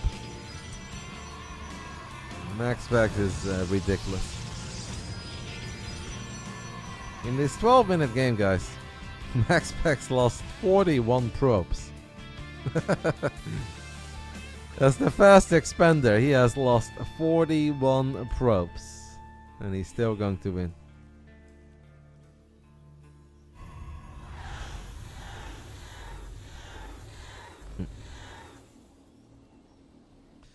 MaxPax is about to meet Mana, his absolute final Hail Mary. But unlike the Chicago Bears, this one is not gonna end up in the end zone. This one will get cut by one of the defenders of the Commanders. And this one is not gonna go Mana's way. MaxPax is gonna take the 2-1 lead in the final Big Brain Bouts Open of the year. And is one map away from winning it all. Mana is playing so well, and he's gotten so ridiculously close to victory. And of course there should always be close moments when it's like a one base all-in against a fast expander, but this has not been like, oh, regular close, you know, the one base guy might do it. No, this has been omega close.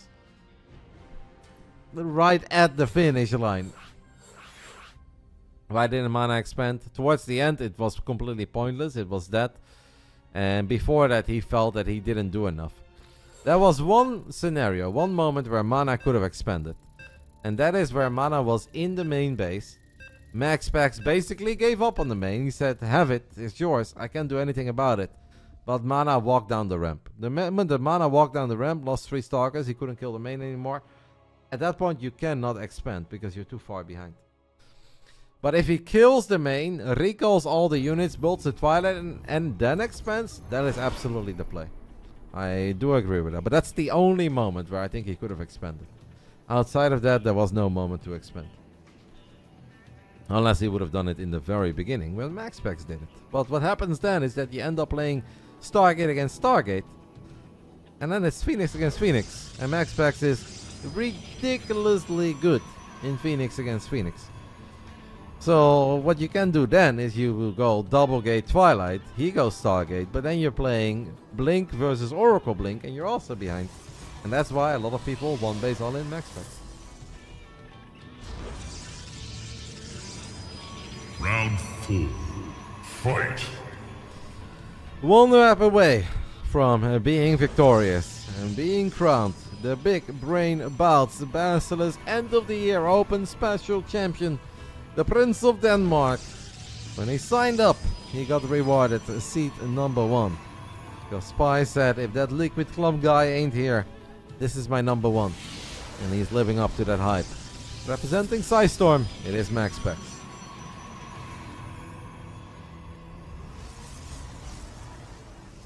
Bottom left side of Amygdala. My hero of the day. And boy oh boy does he have. Did he entertain the masses? And did he entertain me? I've absolutely enjoyed watching his games, calling his games. And hopefully he's got a little more old school magic for us. One last time in the grand finals. Representing Team Liquid, it is the manager. I don't know actually, Pi. I did not talk about his seeding with that. I guess it would be okay because in his mind he was gonna play off race anyway, and I guess he expected you to know that he was gonna play off race, and he'd be fine.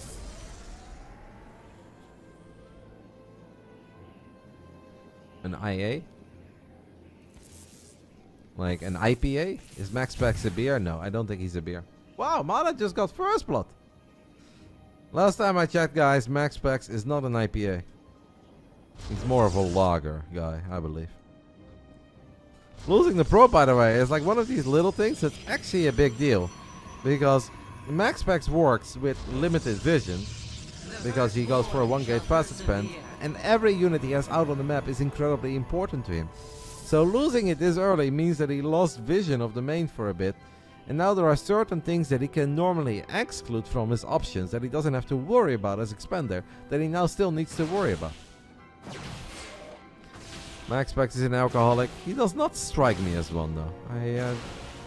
I'd also be very surprised if he finds time to drink with the amount of StarCraft that he plays.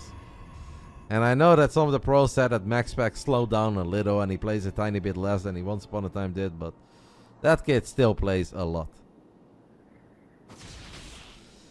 I can actually, this will be an interesting moment to look at MaxPax's vision.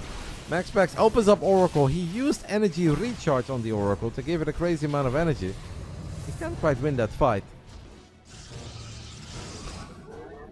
Flies over a pile and sees the probe, kills the probe. That means no gateway here for Mana. Oh, that's annoying. Mana needs to send out another probe right now.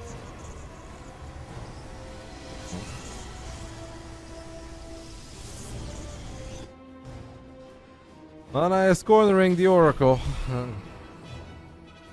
What do you think, MaxPax opener prefer to stock roll in? I think if MaxPax... Ooh, Mana snipes the Oracle. That is big. Nothing to worry about at home anymore.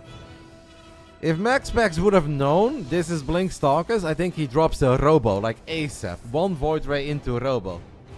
But he doesn't know. I think at this point he's obviously thinking about it, because he's like, if it's a regular 4 gate, he would have already been here. So he's obviously dotting his I's and crossing his T's, but then the other way around. But I think at this point it's too late for him to do anything different. I'm gonna say something that a lot of people have said when people have been aggressive against Mana in the past, against MaxPax, and that is that I like it for the aggressor. I really like it for Mana. He blinks forward, he snipes the Void, he snipes the Stalker, and it works. This time it works, killing the Oracle, and it all goes back, guys, to killing the probe. Killing the probe is so big because it makes MaxPax having to worry about more things than he normally has to worry about. Mana sends us to Game 5, and it will be played on one of the brand new maps as well. Star Child. I think I played on. This is not the one with the worker path. It's a different one. Game 5. It's so funny how a little thing like losing a probe, it's obviously always annoying. Nobody is looking for that. But there are so many scenarios where it's just not that big of a deal because you've already seen what you need to see. But that's not the way that PvP works for MaxPax. It is so important to keep that probe alive. And the moment he loses that, it makes it more difficult for him. And he basically finds himself in the position that everybody else finds themselves in when they try to play like MaxPax. And that is that you have limited vision. You know aggression is coming, but you don't know what aggression it is. And what makes MaxPax different is that he pretty much always seems to figure out what it is rather quickly. But you're losing that one probe. One scouting probe changes everything. And that means that we are all tied up in the grand finals. If Mana wins, we have more StarCraft, guys. There will be a best of 3. If MaxPax wins this map, it is all over. What a tourney it has been. Can we get a little bit of love? Final bit of love to Basilisk. Exclamation mark Basilisk in the chat. Without them, guys, I could not have run this tournament.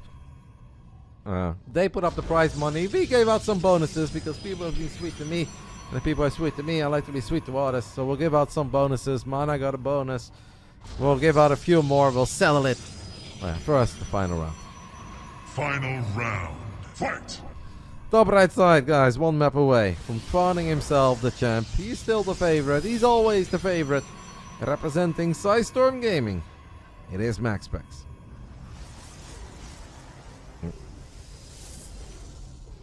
In the bottom left side, what a legendary run. Towards the very end of 2024.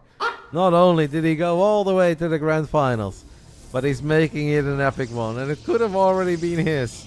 But we're still in game 5 and that's already so impressive. Making the finals is impressive. Awesome stuff coming out of our veteran. I love it. It is Team Liquid's Mana.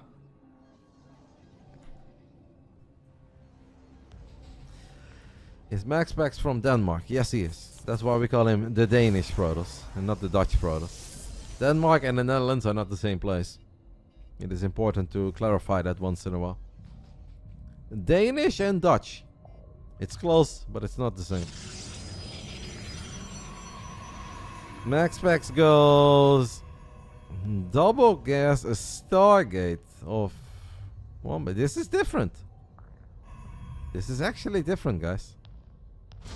MaxPax is, I want to say, respecting the aggression of Mana and the skills of Mana in all that aggression. So I feel like he's going for quick attack.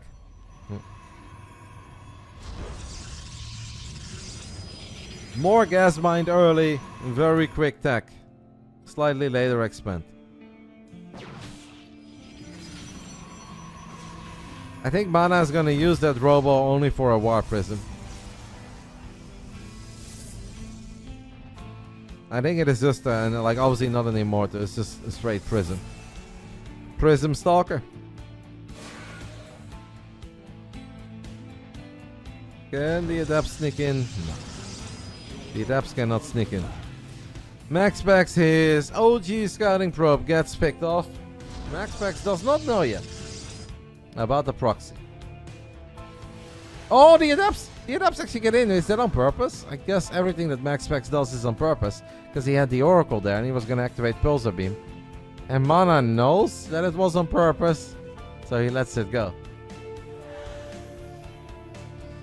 2 Stalkers, no shield battery in the main base to deal with that Oracle. That's the Oracle. Spot the Prism. The Oracle's awfully close, but it does not find the War Prism.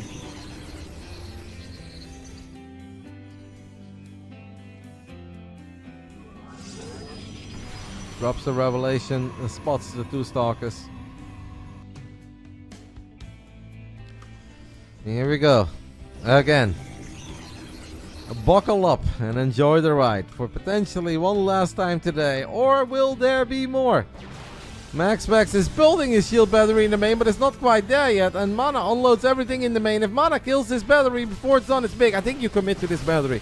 If you're Mana right now, you commit on this battery. Oh, that's massive. And now he's going to work on the pylon. Can he prevent the second Void Ray from coming out? Yes, he can. Is it the Mana? I mean, that's a lot of probes. That's dangerous. Oracle takes damage. Oracle lives. So far, good micro on the side of MaxPax, but MaxPax has so little production, and at this point, actually has very little income too. That one Zealot has put in some work. The micro has been great on the side of Max, but MaxPax needs units. He has repowered his Stargate. MaxPax wants the Prism. MaxPax gets the Prism. And now there is a Void Ray and a battery. 2 more Stalkers coming in from the low ground. 1 more Void Ray comes out. What is Mana gonna go for? Oh, Mana goes for a bit of everything. But if you go for a bit of everything, it is not good enough. MaxPax holds again. How does he do it? It looked so good for Mana. For a split second, it looked so good for Mana. But I think Mana indeed blundered a tiny bit in the micro. And MaxPax, per usual, did everything right. Saves the Oracle for such a long time. It's still alive. Saves the Void Ray for such a long time. And I think Mana just kind of panicked a tiny bit. The probes were massive. It was a great hold. That started so good for mana. You get the battery in the main, you unpower the Stargate. Oh, mana. I feel like there have been 4 or 5 games today that mana did not win, and he was so close to winning. He does get the Oracle. Don't forget that MaxPax did lose a lot of mining time there. Obviously, at this point, he's mining more. But he lost production time, he lost mining time. I'm not saying that it looks good for mana, because it doesn't. But maybe there is a tiny bit of hope. Hey boys, is Reynor out? Well, this is the grand finals, so yeah. And it's potentially the very last game of the grand finals. If MaxPax wins, it is all over. I mean, the Void Ray count is a whole lot higher right now. Mana needs all the Stalkers. Will Max go for the War Prism? Mana goes quickly for 1 Void Ray, but he doesn't get it. The Force Fields are so good on the side of Max. Max goes for the Prism, and that is it, guys. That is all C-Road for our final Friday of the year 2024. That is all C-Road for the BASILISK Big Brain Bouts Open End of the Year Special. And it goes to the number 1 seed. That is Storm Gaming's MaxPax. But it is safe to say that he absolutely had to work for it. A really fun finals. I loved it. Great run by Mana. Really fun games. So many close moments. I think Mana will definitely be kicking himself a little bit, because this could have gone his way, right? Game 3 could have gone his way. Game 5, I think, started off in an absolutely masterful manner, but that is going to do it. I'll send MaxPax a little message. He's champ. Make sure to PM me your PayPal on Discord. Oh, tell Mana as well. Fantastic run, made it. GG's.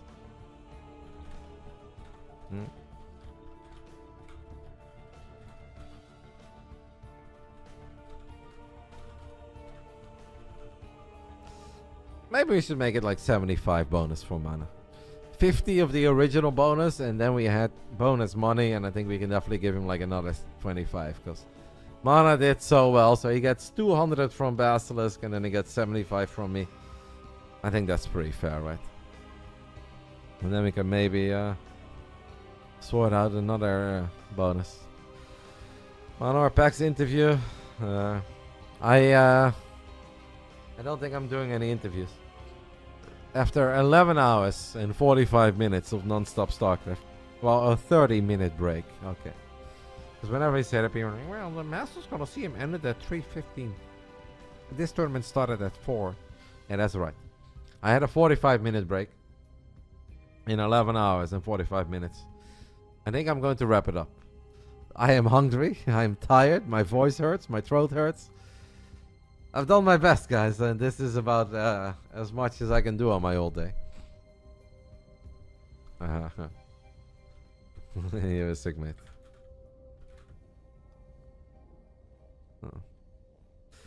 MaxPax always a man of very few words.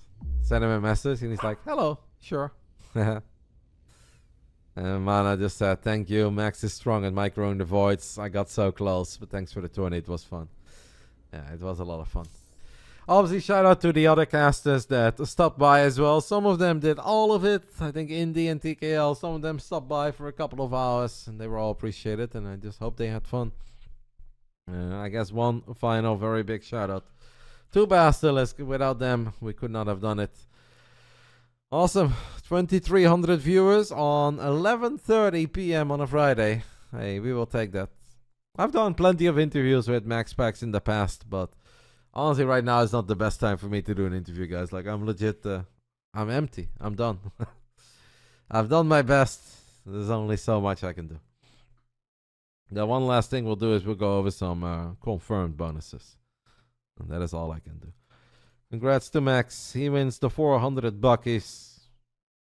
I don't know if we need to give Max anything extra. He wins so much. Let's take a look at our bracket, guys. One last time. Maybe we do the Liquipedia bracket. That's easy. This was a fun Friday, though. Really, I mean, obviously, I always love the regular Big Brain Bouts, and I think there are a lot of nights that are fantastic. But today, I think, was really good. What about our deadlock stream? No deadlock for me today. Way too tired. So HeroMarine gets $25 for being the highest placing non-protos in the tournament. Somebody said, how about a tiny bonus for Mixu for being the only Zerg to make it onto Liquipedia? Sure, I love that too. We'll make it 25 buckies for Mixu, 25 buckies for HeroMarine. And I think maybe 25 buckies for Tronder. Even if he did not finish in the playoffs. Mixu's laughing. 25 bucks, Mixu. DM me. Send me that PayPal, mate. I don't think it's... Oh, wait. This is top 16, right? So he gets money anyway. Okay, they all get some money anyway.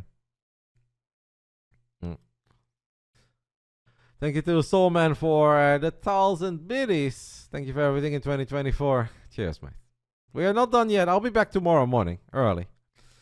So yeah, Mixer gets bonus. I think Tronder gets a little upset bonus, right? For his victory over Spirit. I think that was sick. What even happened to Spirit in the lower bracket? Did he forfeit or what? Whatever was it. What was the end of Spirit? Did he forfeit the lower bracket? I feel like that's a little bit unlike Spirit. He normally doesn't do that. Sure, it's a long tourney, but... Let's give Graf a bonus. Spirit forfeited. Okay. And Graf a little bonus. I mean, how many games did Graf actually win to make it into the playoffs? I'm all for giving Graf a bonus because I like Graf. So 1 legit win, 2 legit win. But then, nah. If he would have won any of these 3, I would have done it. But no, I'm not going to do that. That's a bit too much. But I think we can give Tronder a tiny bonus.